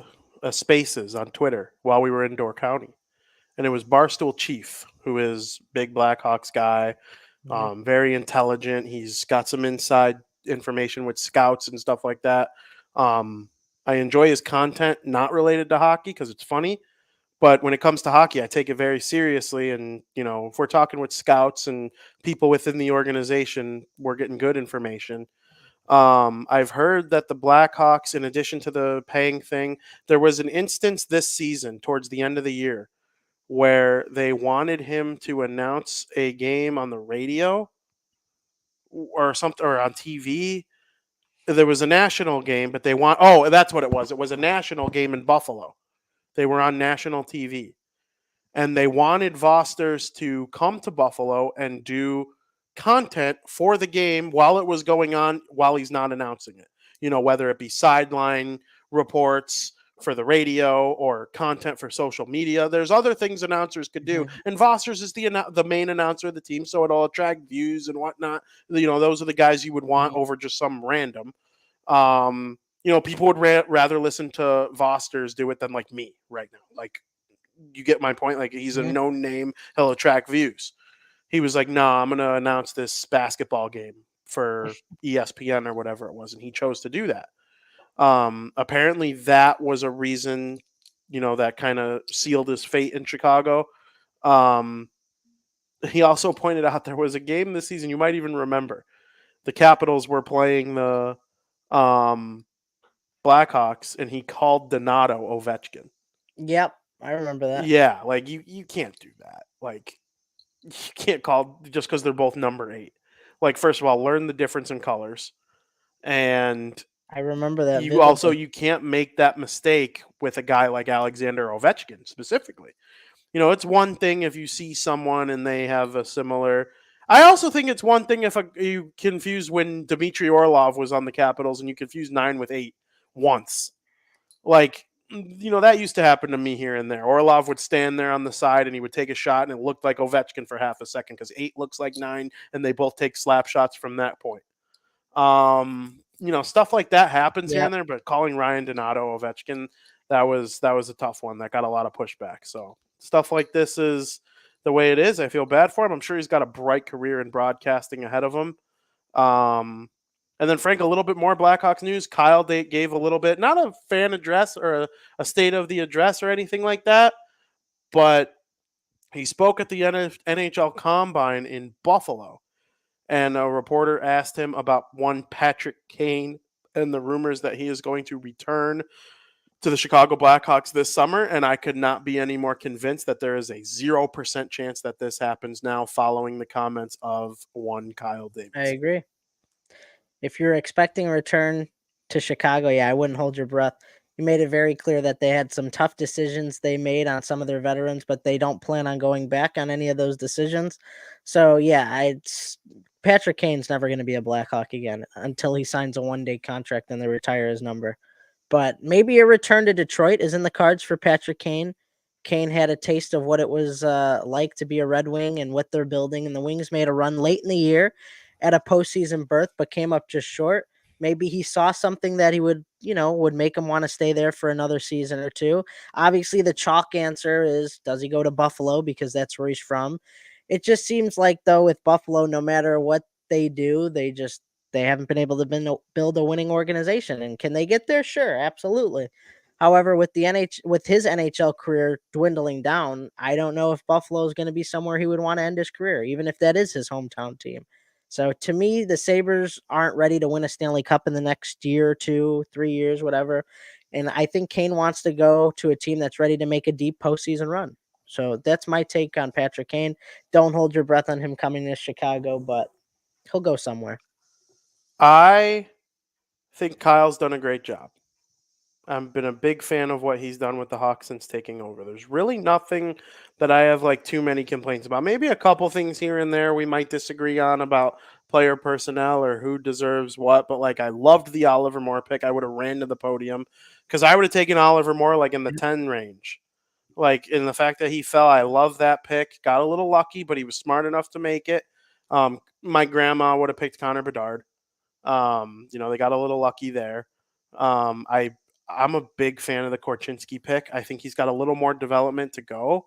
We'll see if it ends up being like the best possible pick in that spot because Gauthier was gone and Nemitz was gone. So it was like Korchinski was kind of the bottom end of the high end Yep. talent in that draft. You get to 8, 9, 10, you start getting into that second tier. Kyle walked away with one of the guys in the upper tier at the time. For the most part, he's done a great job. I don't agree with him here. I just don't. We'll never see eye to eye on that. I believe adding a guy like Kane would do a lot of greatness for the Chicago Blackhawks because I don't believe in this thing that like Kane has such an aura about him that the younger guys can't develop if he's there. Would Pittsburgh want their next young gun with Sidney Crosby in the twilight of Crosby's career? Hell yeah. Hell yeah. Why not? There's no reason not to. Like, I love that, it didn't really happen for the Devils, but like there were some guys that got to play with Elias that we thought were going to be part of the next core. Stuff like that, like these all-time great players. But Elias and Brodeur are around. Elias does half in Czech and half here, half with the Devils and half with the team that he owns in the Czech Republic. Like he's part of it. Brodeur is one of the assistant general managers. It is important to have guys that have had success with this team around. I don't like that they just are closing the door. If you believe it wouldn't make sense from a hockey ops point of view, that I completely understand. No one's begging for Jonathan Taves to come back, right? Nobody needs Duncan Keith. You don't see people begging for Brandon Saad. Patrick Kane and Connor Bedard play very similar games. A lot of East-West hockey, not a lot of North and South. Like they would work so well together. And the electricity of seeing Patrick Kane with Connor Bedard on a line would be through the roof. I don't agree with Kyle. It's okay that I don't agree with Kyle. It's not the worst decision of all time. It's not like I think he's a complete freaking moron and I want him fired because of this take. It's one little take I disagree with, and it doesn't matter what I think because he's the GM and I'm not. Yeah, I'm with you too. I think it wouldn't be a bad decision to have him back. It'd be pretty cool. I think it would do more good than it would bad. You need veterans. You need a guy who knows this Blackhawks team like better than he knows his own neighborhood. But and that would be Patrick Kane. But yeah, it's just not going to happen. I mean, he's made it very clear. I'm not expecting anything of it, and that chapter is completely closed, and they're writing a new chapter right now. So Connor Bedard hardly talks. He doesn't say a word ever unless spoken to. So I want to know what Kyle thinks Patrick Kane is going to come in and do that would like hinder Connor Bedard's development as a leader. It's already about as 0% as you could get. I'm not sure I'd make him the youngest captain, younger than Taves. Like he's not Nico Heischer or Connor McDavid in terms of like, well, Connor McDavid's different. Maybe Bedard is treated like Connor McDavid. He just gets the C because of how good he is. That does happen. Your sense of ability does force a certain amount of leadership onto you in sports. You don't see bums get the C. Top players get the C's for a reason. There is a sense, like I said, a sense of leadership that comes with the territory. But like they shouldn't be rushing to give this kid that hardly says anything a C. He'll get it one day, I guess. But like there's just no reason for them to just completely shut the door. He was almost point per game last year. Yeah. You're not bringing him in to like win the Selke Trophy. You're bringing him in to like help develop Bedard offensively, and the looks Bedard would get on net if he were playing with a winger that could pass like Kane. I don't agree with the take. We'll see. And that's just Stanley Cup pedigree that you can't teach. Like Yeah. what was the difference between signing Corey Perry? Corey Fresh Perry's face. he's a worse player, and they each have won the Stanley Cup. They each have won the MVP. Perry's won the Rocket Richard. Kane hasn't, but Kane has Art Ross. You know, there was a point where Corey Perry was one of the 5 best wingers in the NHL. You could make a argument that he was the best power forward in the NHL for a handful of years there. Yeah. I agree with you. I just don't get what the difference is between signing a different veteran and Kane. Kane's better. He's a better player by a Maybe lot. they just want to like get past that whole era and just start fresh and like not for the fans to think that they're just trying to rebuild what was once there. I mean, that's the only thing I could think of. Yes, I agree. Like they just want to start completely fresh. It's true. Frank, the PWHL draft took place last week. Yeah. There was a lot going on with that. I was wondering if you had any thoughts and takeaways from the first ever because I think it was free agency that decided the inaugural teams, and then now we have the first, at least following a season. It's second. They had a draft last year too. Okay, I'm reading now. They had a draft last year and took prospect type players, and then the veterans, the Marie-Philippe Poulins and the Hillary Knights, they were free to sign wherever they wanted. But now we have the second annual draft, the first one following a season. PWHL New York had the first overall pick, and they selected Sarah Follier with that pick. She played at Princeton. Yeah. And then Ottawa had the second overall pick, and they selected from Colgate Danielle Cernacki. I don't know. I probably butchered that. Third overall.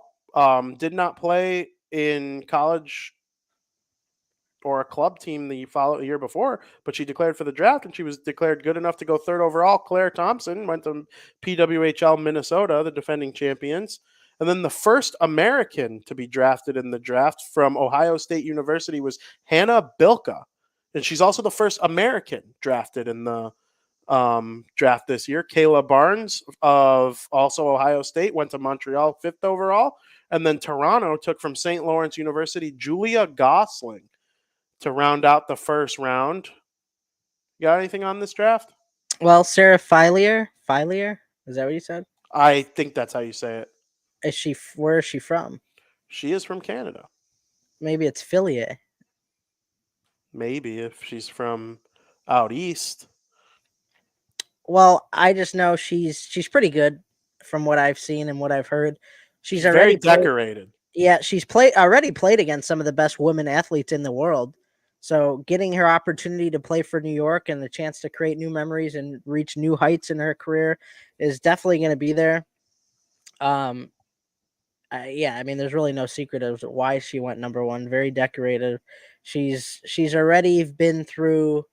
She's played in big games. Like I said, played against big name players. So she's got the experience. It's kind of a no brainer that she went number one. But I'm excited.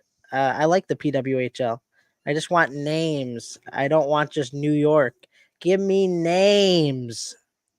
Team names. Olympic Games 2022 in Beijing won the gold medal.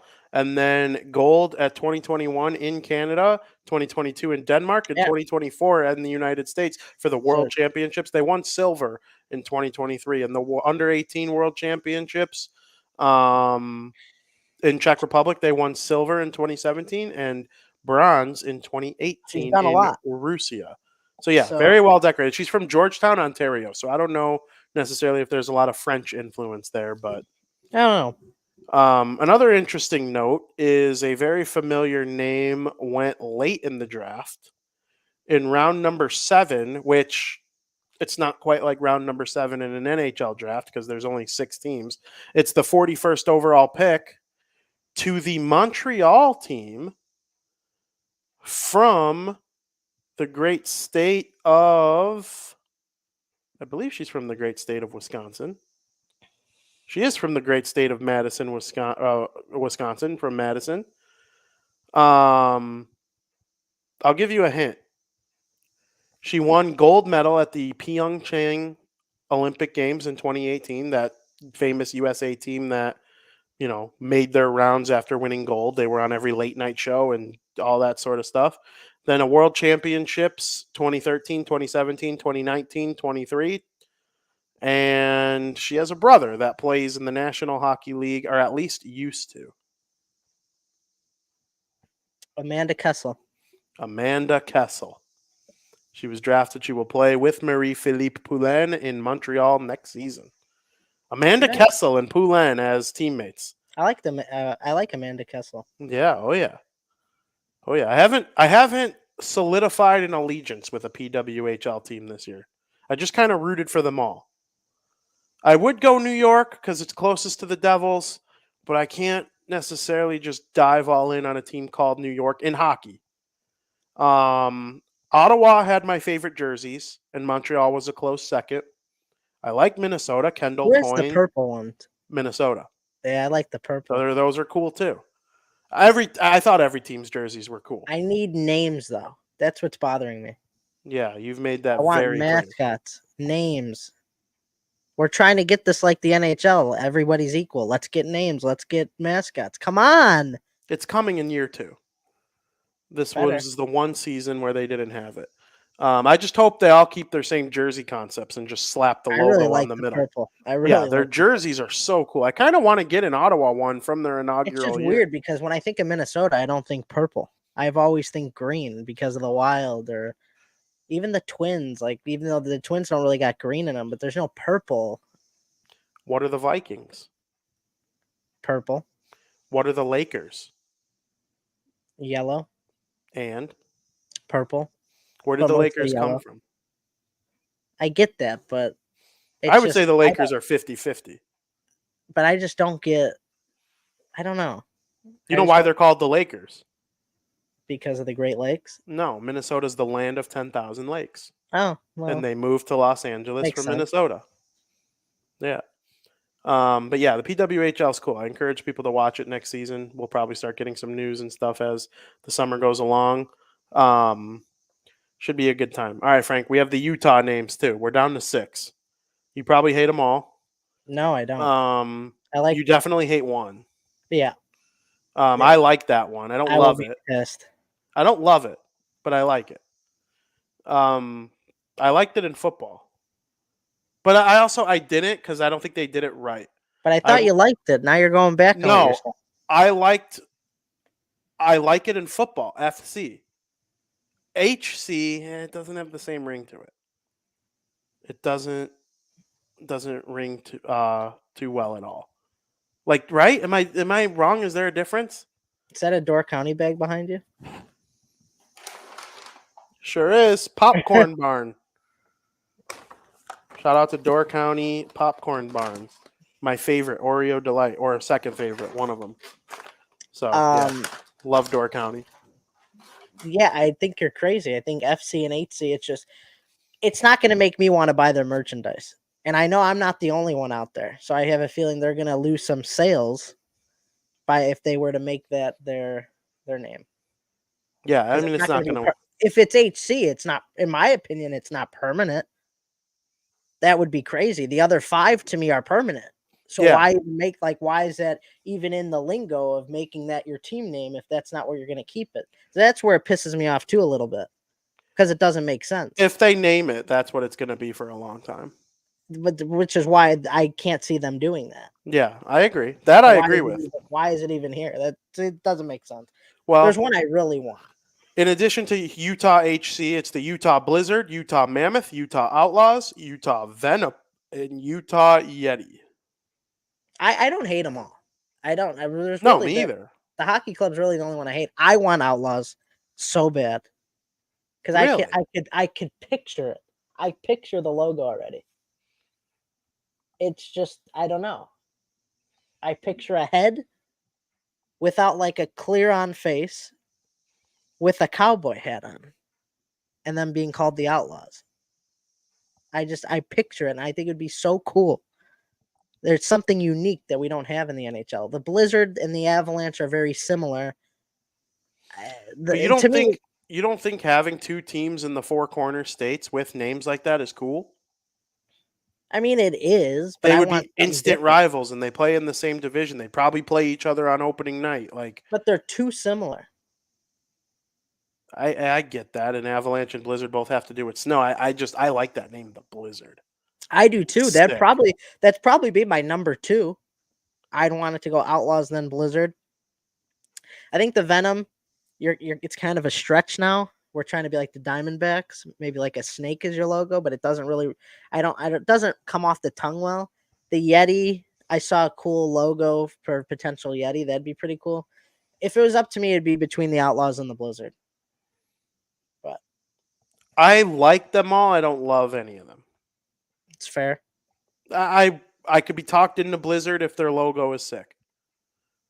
But I mean, their colors are going to have something to do with blue, in my opinion, based on these names. But yeah, that's definitely my leader of those. But again, I don't hate any of them. I don't love any of them, though. Like, I loved the Kraken when they announced it. And when you knew that the Vegas, I think right away, Vegas announced like Knights was going to be part of it. We just don't know how. Mm-hmm. And right away, I was like, that's sick. Right? But Didn't they announce the Silver Knights before the Golden Knights? Or no? It was after? Yeah, it was after. We knew it was going to have something to do with Knights because their owner went to West Point, the Army. Mm-hmm. So, you knew it would be something along those lines. And he didn't rip Army's logo, point for point, but it's very similar. Mm-hmm. And the Black Knights and the Golden Knights, they're pretty close. So yeah, you would go Outlaws. I would probably go Blizzard, but I don't hate any of them. I don't love any of them either. Like I said, we'll see what it ends up being. I don't know if any of them are in effect for next season. Actually, I would bet a lot of money that they're just Utah next season. And that's just something we're going to have to deal with because naming teams of professional franchises is very, very difficult. There's a lot of legality that goes into it. Yeah, I hate that. Yeah. All right, Frank, you got anything else you want to chat about? Are you excited about Traders season 3? Oh, yeah. Our guy Boston Rob on the Traders. For those of you who don't watch the Traders. Good cast. Yeah. People who don't watch the Traders need to go watch the Traders. I agree. It is incredible. I love that show so much. And then, the Alkalite. Oh, the Alkalite, dude. It's better than I thought it was going to be. That's good to hear. Couldn't believe it. I wasn't going in with low expectations, but I went in with I'm clueless expectations. I don't even know what to expect. I've heard good things from it. The story that they're building is very, very fun, and I'm going to play a lot of Jedi Fallen Order in the air conditioning this weekend. I hope. That's my plan. I got to start Jedi Survivor. Yeah, well, that's my ultimate goal is to get to that too. You'll like it. Yeah, I'm excited about it. Maybe I can find a way. You think I can find a way to beat it over the weekend? How long would I have to play? It's a long game. It is? I think so. Okay. But yeah, I don't think you. I mean, if you grinded and you didn't care about you really didn't care about any side stuff and you went straight for the main story, you could probably beat in a weekend. Yeah, 100%. But you'd really have to grind. You're not going to beat it playing for 2 to 3 hours at a time. Got it. Yeah. Got it. Well, we'll see what happens. I will report back next week. But yeah. What kind of sound does a rabbit make? I get it. Ribbit? That's a fucking frog, dude. I don't know. What kind of noise does a rabbit make? I don't know. We'll find out in America's favorite podcast segment of the week.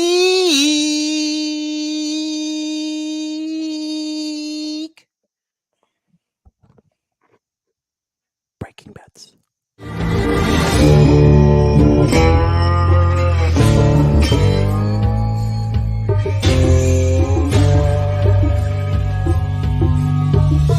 Where's my Where's my money, bitch? Welcome to Breaking Bets, brought to you by Rabbit Gaming, your premier peer-to-peer marketplace. Check out what they are building at rabbitgaming.com. Frank, Rabbit Gaming, they've been posting a lot lately. They're trying to really get this thing off the ground.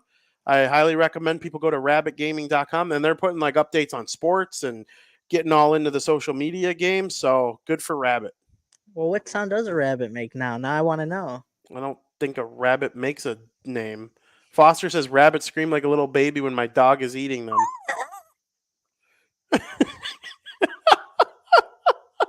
What the fuck was that? I don't know. What was that? Do it again.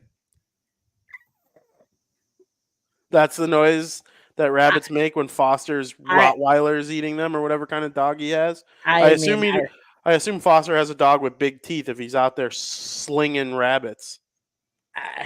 Yeah, with Foster, what kind of dog do you got? Yeah, we want to said, know. "Hope everyone It's is been a good." while since Foster's been in the old chat. I know. Maybe he's mad at us. Maybe he's got something against us. Yeah, Is this I true, don't blame Foster? him. We're assholes. I wouldn't be shocked. I mean, hey, it is what it is, man. We missed you though, Foster. It's good to have you back in the chat.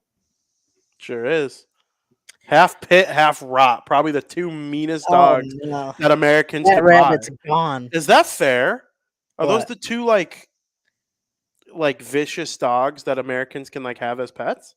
A Rottweiler and a pit bull? Probably, but I feel like I think a German Shepherd. Yeah, well, I'm not saying they're bad dogs. I would have one. I have no issue. I'm just saying, like, in terms of generally speaking, like, if you were to do wrong to one. And you know why I like heard that too? Is like you're not gonna see on the news like person got mauled by a Chihuahua. I mean, it just so happens to be like the bigger dogs of those kinds are the ones where you hear the most news stories about them because they're just bigger dogs and they're more aggressive of the bunch. I mean, it's not because they're out to like hurt humans.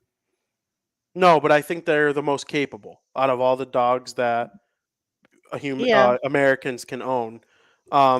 I do know pit bulls and Rottweilers have jaws that lock. You can't open them when they decide to close it.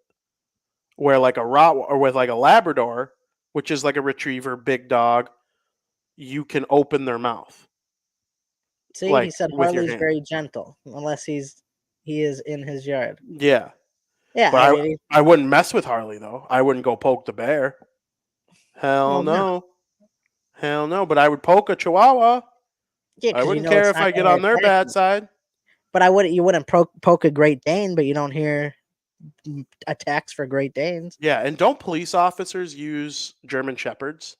They do. I think German Shepherds could be trained to be German vicious Shepherds as well. are like the smartest type of dog. Yeah, and they have the ability to be that kind of like vicious dog if needed.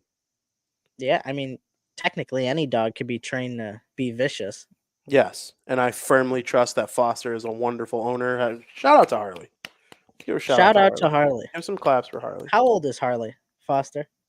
We want to know about Harley. Frank, while we wait to hear about Harley, the floor is yours for America's favorite podcast segment of the week, Breaking Bets, brought to you by Rabbit Gaming, peer-to-peer marketplace. First pick I got for you is between our beloved Stanley Cup Final, Game 3. We got the Florida Panthers and the Edmonton Oilers. We're going to lead Edmonton Oilers money line in this one at minus 135, bet to win 2 units.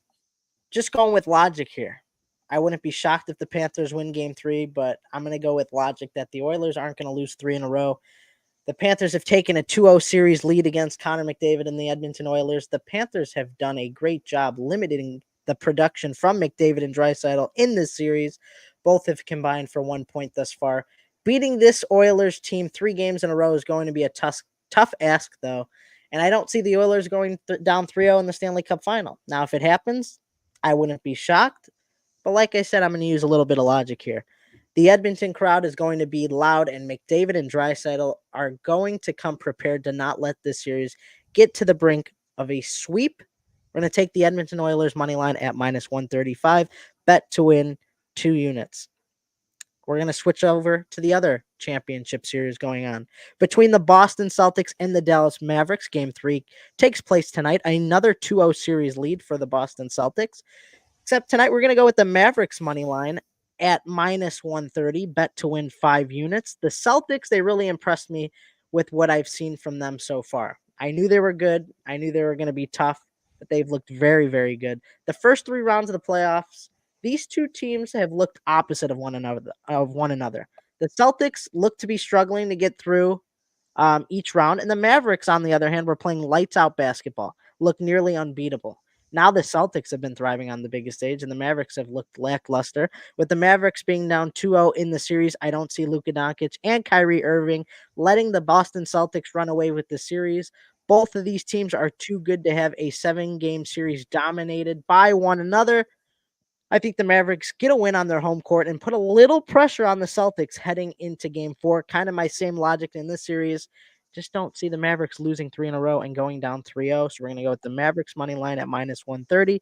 Bet to win 5 units, which leads me to my final pick and perhaps the hottest sport on this betting segment. The MLB's gone 5-1 this year.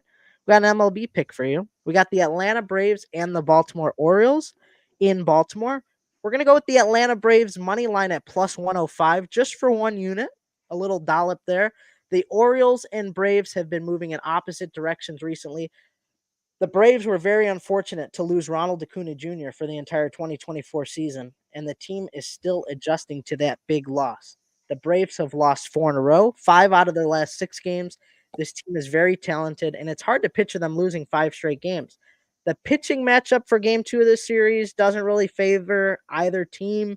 For the Braves, they have Spencer Schwellenbach on the mound. He's 0-2 with an 8.38 ERA and a 155 whip. And for the Orioles, they're rolling with Cade Povich, 0-1 with a 10.13 ERA, 169 whip. Both pitchers have been in a small sample size, and what we've seen from both in that small sample size, they're roughly the same. No really advantage here. I just think the Braves lineup is due to break out for a boatload of runs in this slump that they're in. I think there's value in this game against one of those pitchers while they're in the slump at plus 105 when this is normally a team you don't get too often at plus money.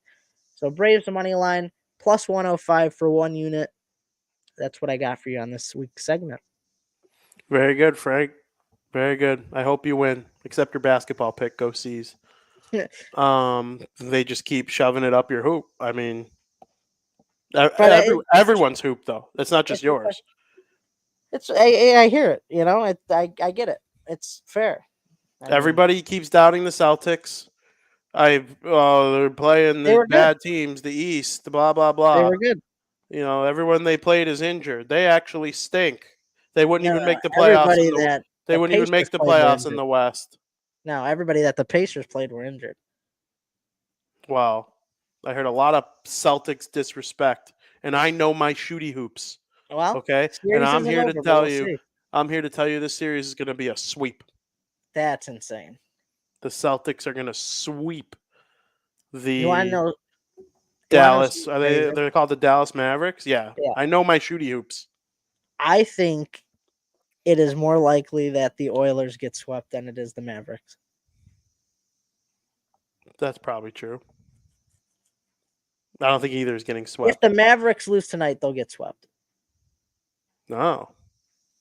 So you don't think that they're less likely than the Oilers? Because I know if the Oilers lose tomorrow, you think they're going to win Game 4. Well, I mean, from a logical standpoint, I think both teams aren't going to get swept, right? Like if both teams go down 3-0, of course I'm going to think that both teams are going to win Game 4. I think both teams are going to win Game 3 from a logical standpoint, but it just got that feeling that the Mavericks run out of gas if they don't win Game 3. Fair. But I don't know. We'll see. I'm excited. I love both sports. I love sports in general. Big sports guy. Big sports guy. That's why I spend 2 hours a week talking it on a StreamYard app. Are you going to catch any of Game 3, or is it just going to... No, I'll probably watch a little. Will you watch any of the clinching game when there's a chance? Yeah. Probably the whole game. Okay. Maybe on the computer. While I watch the 15 and 50 Whites, or the 17 and 50 White Sox on my big screen. Fair. But What if maybe the not. Bulls were in it? Would I it mean, be if the Bulls were in it, I'd probably just by nature watch every game. no? But Just would it because be the on people around mainstream? me want to watch. Yeah, Yeah, the people around me would want to watch. that's I'd be true. the only one who didn't want to if I said no. You know? And I I like mean, yeah. Des Bulls. I You need like to Des get into the Bulls. shooty hoops, VP. Well, I'm trying. But everyone lies to me about everything. I'm not learning anything good from anyone. You got to Everything step everyone's up. told me, the opposite has come true so far. That's sports. How am I supposed to learn? That's sports. No, but if I'm teaching someone hockey, the Florida Panthers and Edmonton are gonna be early in my teachings. You got to learn. You got to teach yourself. Nobody taught me. That's true. Nobody around me watches basketball. I started the mold. Literally, I'm the only one I think in my entire family that watches it. So it's like, got to teach yourself. That's true. That's true. What if by this time next year I'm just like all in? That would be sick. Why do you want me to be a fan so bad though? Just more people to talk to it about. If there's That's fair. anybody, I mean, you're the sports guy. If there's a guy to watch it and talk sports, it'd be you. I mean, I talk with it with our buddy Dylan a little bit. He keeps tracking the NBA, but the more people we could talk about it. And I think I who keep else track. around me is likely to watch NBA? I I think mean, I watch it enough, or I pay attention enough, where I could tell you who's alive at any given point. that's fair. And like you can ask me to roughly name the 5 best players at any given time of any given year, and I could probably give you a moderately accurate statement. But from a sports guy, that's not as impressive. No, it's not impressive at all. There's 0% impressiveness to it. But I like hear I'm what I'm you mean. saying it because I'm not like 100 billion% tuned out where I know nothing. Yeah. You know, if you ask Joey to name the 5 best players in the NBA, he'd probably say Michael You Jordan, know, Larry Bird, Steph Curry, and Brian Scalabrine. he probably doesn't even know who Larry. Well, he'll know Larry Bird. He Actually, knows Larry yeah, Bird. I know he loves Larry Bird. Yeah. We need to get a fantasy basketball league going, and See, now we're then talking. everybody's dialed. Now we're talking. BP goes, I just picked up Chet Holmgren. I need him to get 2 rebounds tonight, and I'll beat Dylan. Now that's how we really get everybody involved. Oh God, that is true. That is true. I We would. need this way you can like add have you won football? Have you won all the major sports I except have. basketball? I've won them all in the same year before. Except basketball though. We need to add that on the mantle. That is correct. That would I've be won a fun. March Madness bracket twice. I've never won a hockey bracket. Or no, I Yeah. have. I won a hockey bracket. I won it twice. I'm so stupid? Of course I won that. I won it both years the Penguins won the cup. Duh. I'm missing a hockey bracket. That's the only thing. That and basketball are the only 2 I haven't won. Like NBA? Or March Huh? Madness? You've never No, won a March Madness bracket? no, I have. I've won 2 of them. I've never won a fantasy basketball league Yeah. or a hockey bracket, but I've won everything else. Oh, I need a hockey bracket. Or I have 2 hockey brackets. I have 2 March Madnesses. Oh, You look need at a me. fantasy basketball. I need a fantasy basketball. I have everything else that I would play. We could get enough people. I think so. If we could get 8 for baseball, we could get 8 for basketball. Yeah, we could probably get 10 for basketball, maybe. That's what I'm saying. There'd be some people out of the woodworks you're not expecting. Like, I know. oh, fantasy basketball, we're gonna do some ball. Like, I'm in. we We'll should think see. about it seriously. All right. Well, we have 3 right off the bat. Who? Me, you, and Dylan. Yeah. Okay. Yeah. JP So we need. would be out. Yeah. We need a But- minimum of 5 more people. But I feel like I don't know. You'd be surprised who would want to do basketball. Katie says she did it for 4 years. That's All right, there's our impressive. 4th. She She knows said it. ball. She said it's so hard, but like, is it harder than hockey or baseball? Probably Because not. like you just play every day. That's what makes it hard, right? Yeah, I mean, I don't know. Maybe there's something extra to it that she's not telling us, nor should she, so she could use it to her advantage. yeah, you never know. Like, who would go number 1? In the NBA, Yeah, Jokic. probably. He's one of the top 2. Yeah. What about Antetokounmpo? top 10. Top Probably 10? probably top 5, maybe? Where would LeBron James go? Honestly, not in the first round. No, probably not. See, I've never done a draft, so I don't know. I would say third round, maybe early third to late third, maybe. He's not LeBron of the past. He's not. There's so many guys nowadays who's getting 40 burgers a game. LeBron's not going to do that. LeBron James finished as the 13th best fantasy basketball player according to standard rules.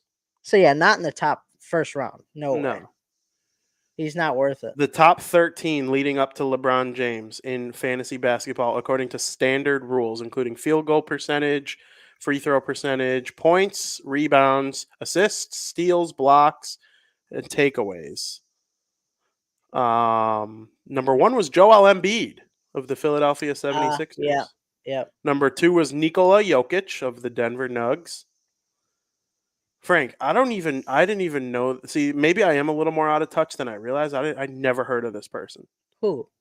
Shea Gilgeous Alexander yeah. of the Oklahoma City Thunder. SGA. He was the 3rd best He's fantasy good. basketball He's good. player this season. 4th place, Anthony Davis of the Lakers. 5th, Luka Doncic of the Dallas Mavericks. Number 6, Frank, Chet. Victor Wembanyama. Wow. 7, Kevin Durant. 8, Donovan Mitchell. 9, Kawhi Leonard, but he is currently injured. 10, Kyrie Irving. 11, Tyrese Halliburton. Yeah. And then Devin Booker 12, LeBron James 13. Interesting. BP needs a little tune-up, I guess. Yeah. There are 2 people in the top 10 I've never heard of. That's crazy.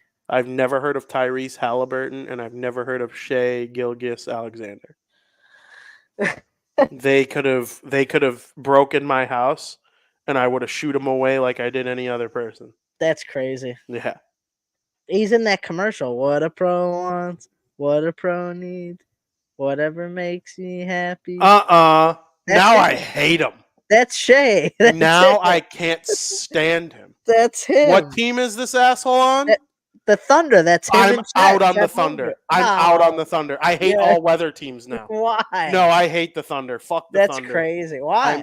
I'm out on Oklahoma and Oklahoma City. I'm rooting Crazy. against anything associated with that state. Brother, you're on glue. That commercial is so bad, and thank God they got rid of it after the first round. Thank God. That's really who that is? That's Chet Holmgren. Which one? and Which Shea one? Gilgeous. Which one? The guy who starts the singing, the main guy. Chet Holmgren's like the boring guy. He's just Chet Holmgren. I don't even see his name on this list at all. he was a rookie. So he's probably not high, but This guy stinks. I mean he's not he's pretty good. I might have passed him without realizing it by now. Shea Gilgeous Alexander, yeah, I like him. I forgot about Embiid. Chet. Chet. Oh, he was the 26th best. See, also, not good. Wait, they're teammates? They're teammates. That's why they're in the commercial together. That makes the commercial slightly less annoying. I thought it was 2 random dudes that just were put on this earth to annoy the shit out of me. No. See? It's a good commercial now. That's funny. Who's the best bull? Probably in fantasy basketball. Probably in fantasy basketball could be Kobe White. Nope. DeMar? It is DeMar DeRozan. See, that's the chalk. The cool thing about DeMar DeRozan in fantasy basketball is that you can put him in your lineup as hold on. What a pro one. Shut up. Whatever. Please stop. You can put him in your lineup as a shooting guard, a small forward, or a power forward. Is that power forward? What's PF? Power forward. You can put him in any three of those positions, where most people are either one or two. Really? Yeah. Scotty Barnes, Paul George, Devin Booker, Kawhi Leonard are the only ones ranked ahead of DeRozan that also have that distinction of three positions. I like DeRozan. Me too. I wish he was on a better team. The Bulls will get there. They're slowly improving. They suck. They'll get there. They're going to hit rock bottom before they're good. Nah. Yeah. Oh, yeah. Oh, yeah. They have a 20-win season before a 50. That's crazy. Yeah, I wholeheartedly believe that. They're up and coming though. Lonzo They'll Ball be- gets healthy, and they're going to Lonzo start. Ball is done. He's not done. You're He's done. not going to come back and be an impact player. I know Why enough not? about sports You don't to know that. You don't know. When's the last time a guy in basketball came back from being gone for 2.5 years and were impactful? Lonzo Ball's going to create that mold. Yeah. If they're waiting on him, they're a dumber organization than even I realized. Kobe White's fantastic. He's You don't an want to get rid of okay him. player. He's okay. He's pretty good. I hear enough about the Bulls on the radio. I listen He's to not Cap bad. and J Hood. He's not bad, but like if you I have want him on one, my if team. you don't have one guy in the top 30 in fantasy, you stink. You stink. I'm sorry. It reminds me of like when we used to play fantasy hockey and like the only devil kind of worth owning was Corey Schneider because he would give you good save percentage and goals against, but you wouldn't get wins. And like the best forward you would have is like maybe Henrique was like a bench guy for you. Like that's how you know a team is bad. And then I you like got Kobe. DeRozan. DeRozan's ranked 35th in standard leagues, and you don't find another Bull until Vucevic at 53. Vukovic. Yeah. I like Vuk. And then you don't find another one till Alex Caruso at They're 63. fine. They don't have a bad team though. Frank, what do you mean? It's not that bad. It's Were they really 500? Not. I don't think so. Were they? I don't think so. That means, Frank, if you're under 500, But you're it's not good. bad though. It was a good under. They were 39 and 53, dude. I know. We're but gonna it's have to. They're gonna have to- improving. They're not NBA championship level, but they're improving. I honestly think they'll be worse next year. I don't know. We'll see the moves they make this offseason. They don't have a game breaker at all. They have a bunch of average to slightly above average players. Every single player on their roster except for DeRozan has been a massive disappointment.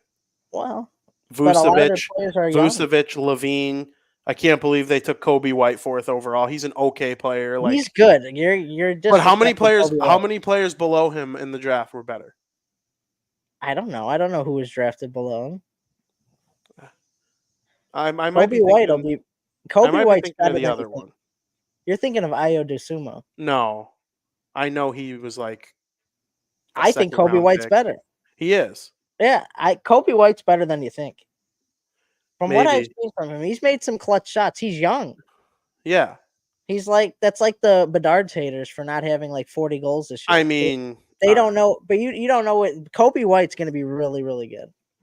Bedard is pegged as a generational. I know. hockey I'm just prospect. using that as an example. That like Anybody who says anything negative about Bedard's rookie season, you can look at them and go casual. Like I know when I'm talking to a sports casual within 5 seconds of the conversation. this is how I know you're an NBA casual because you think Kobe White's not great. Maybe I am an NBA. I'm below a casual. I just have zero faith in the Bulls. You'll And see. the only reason I have that moderately educated opinion is through having edited so many Bulls articles and listening to Cap and J Hood basically talk about the Bulls every single day. Yeah, I have That's no why hope for when their we future. play fantasy basketball, I'd get Kobe White late as a steal because nobody would want him. Okay. Frank, you can't finish below me if we play though. That's one thing. You better That be would be a bad look. You better be certain you want to play. I will not finish below you. Oh my god. God. That's a We're playing. guarantee. Okay. That's a Yep. guarantee. Yep. You'll see how little I know about basketball. You'll see how Okay. much I know. The Bulls suck. They're the White Sox of the NBA. See, that's crazy. No, the Not Pistons are the White not Sox. this year. Not like with their play this year, but the way they run their organization. That's fair, but Don't forget they share an owner. they'll never be that bad, though. I don't think. Well, nobody's ever been that bad. If they keep on their same trajectory, they'll break the record for the worst record ever. Yeah, that's I'm rooting for it. well, I'm rooting for it. I want them to have 100 losses by late August. that's very possible. 50 more, baby. You never know. 50 more. Hey, they took what 3 out of 4 against the Red Sox? No, 2? 2. Oh yeah, they choked that last one, didn't they? They choked. They've choked multi-run leads in 3 straight games. That's crazy. Yep, and 3 straight games and 5 of the last 7 games. Both games to the Cubs, 2 of the 3 games to the Red Sox, and both so far to the Mariners.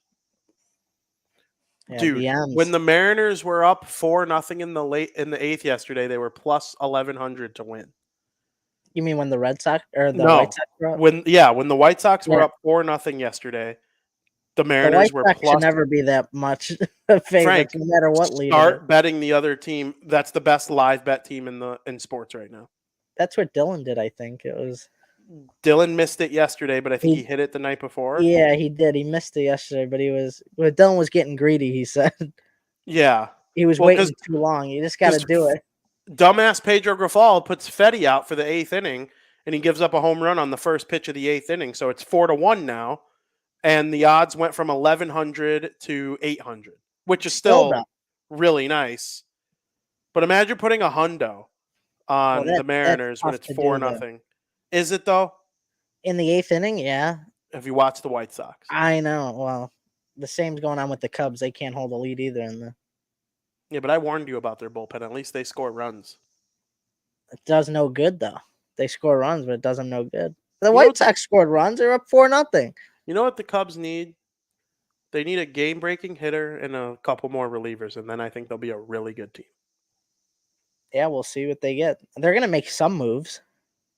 Yeah, I think so. The National League is going to, because there are like teams multiple games under 500 in a wild card spot right now, or like the Nationals are within 3 games of a wild card spot. Mm-hmm. There are going to be some teams that like sell because they think there's no chance, even if they are in a playoff spot. Like the Mets. There's no way the Mets don't sell. They're going to trade Peter Alonso. I was going to say, I can't believe Pete Alonso's still there, to be honest. But I think a team like the Cubs may buy, knowing they could keep guys. But it wouldn't shock me if like the Pirates sell, even though they're in the mix. Other teams that are tied for that wild card spot. The Padres always buy. Yeah. We'll see. I'm tired of hearing cicadas in my ear, though, Frank. Yeah, I've heard them too. Occasionally. Hell yeah. Very annoying. What a dumb animal. What a dumb insect. Can't wait for them to go away for 17 years. Where are you going to be in 17 years? That's a good question. Life is full of surprises that I can't answer that. It's very weird to think about where I could be. There's like a chance I'm married with kids old enough to like start thinking about getting their learner's permit. Learner's permit? Like to drive. Wow. Like that means you're having a kid like next year. No, you get your learner's permit at 15. There's a very real chance I have a kid within the next 2 years, 3 years. Wow. So like let's put it at the max, 3 years. Okay. My kid's 14, 17 years from now. That's crazy. It's crazy, dude. And when you're 14, you start thinking about getting your learner's permit. The things that could be existing in my life the next time cicadas are around is just massively incredible to think about. Yeah. Life's so unpredictable, though. You just never know. Life is like a box of chocolates. You never know what you're going to get. It really is. It really, really is. You like my pencils from Door County? We got some, too. We got Very a couple, good. I think, pink ones. A couple pink ones. Very, very good. What a fun show. Didn't think it was going to go 2 hours and 10 minutes when we were in the We third always period. say that, though. Yeah, it always happens. It always happens. We got plenty of bullshit to talk about. We never run out of shit. I could go for another hour, but I got to go profile a prospect for Chicago hockey now. Who do you think I should choose? It's got to be with In the the 18th upcoming pick. draft? It's got to be with the 18th pick, though. I don't know. I haven't really done a ton of research yet. So, I don't know. I think let's see. Before we go, you're gonna help me. I want to. That's not what I want. I want to do somebody who is supposed to go in 18th overall, and I mean, I could probably do some research too. so I've done one so far on Saka Boisvert, who's going to go to North Dakota next year. Adam Juracek, whose brother David plays for the Columbus Blue Jackets. Michael Haig. And that's it. And then my boss at Hockey Now, shout out to the great Nate Brown, Macklin Celebrini, Cole Iserman, Artem Levshunov, Ivan Demidov, Kaden Lindstrom, and Konsta Helenis. How about Trevor Conley? See, I'll look into it for doing it because I got to do it right when we're done. Mm-hmm. Conley's gone though. Conley's not going to get to the Devils at 10. According to this, he's projected 19. Really? Yeah. Who's got him at? Oh, Tankathon has him at 19. Yeah. There are teams that like him in the top 10. Well, if he falls, you never know. If he's there at 19, dude, or 18, yeah, that's someone to consider for sure. So, and then there's this Dickinson kid too that everybody likes in the top 10. Jason? No, not Jason. Sam. Yep, Sam. I'm intrigued by Bouillon. Where's he going to go? Like, if he goes third overall, I'd be 0% surprised. He's ranked fourth. Demidov's going to fall, too. I'm starting to get on that train. Not because he's not good. Hawks are going to take Levshunov. I'm telling you. Yeah, but I think they take Levshunov, too, but then Demidov falls. It's possible. Like, who's third? Anaheim? Yeah. And then fourth is Columbus. And then Montreal. And then Coyotes. I don't see any of those teams taking Demidov. I mean, somebody's gonna. Maybe Utah. You said Coyotes, but it's Utah. Yeah. Maybe. We'll see. I'm excited, though. I cannot wait for the draft. 28th, baby. Cannot wait. Or is it the 27th? Might be the 27th. No, it's the 28th. I think it's the 28th. Yeah. 28th. It's 28th. All right, Frank. Great show. I appreciate everybody for watching, listening, however it is. You could go find the rest of the show on Apple, YouTube, Spotify, anywhere that has podcasts from the audio point of view. You could rewatch this episode on YouTube. I believe we're also on Twitch. Make sure you're checking all the great shows on the Bar Room Network. You got Dan and Aldo. You got Mike North and Joe Mandel going over basically every human being that ever died. It's great stuff here. And the football offseason is probably at its lowest right now. But we keep finding ways to talk about football. Hockey's going full force. Next Wednesday on Bardown, we will either be getting ready for a big Game 6 between the Edmonton Oilers and the Florida Panthers. One of them would be up 3-2 at that point. And then or we will go over the new defending Stanley Cup champion Florida Panthers.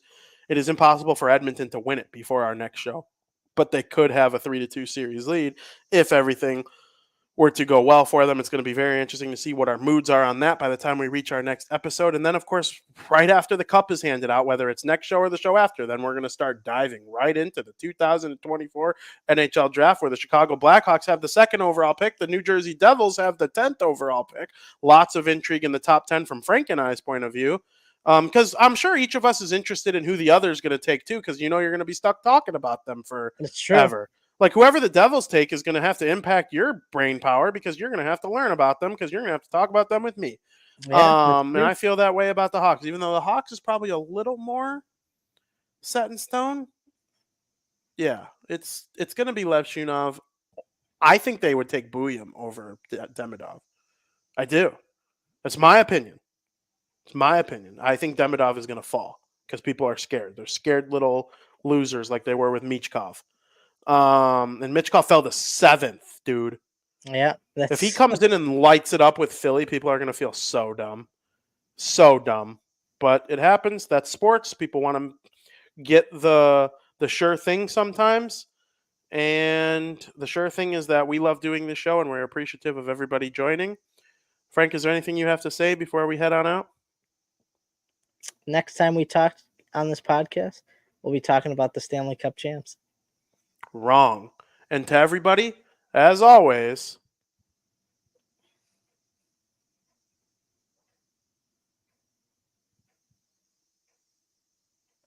thank you for listening.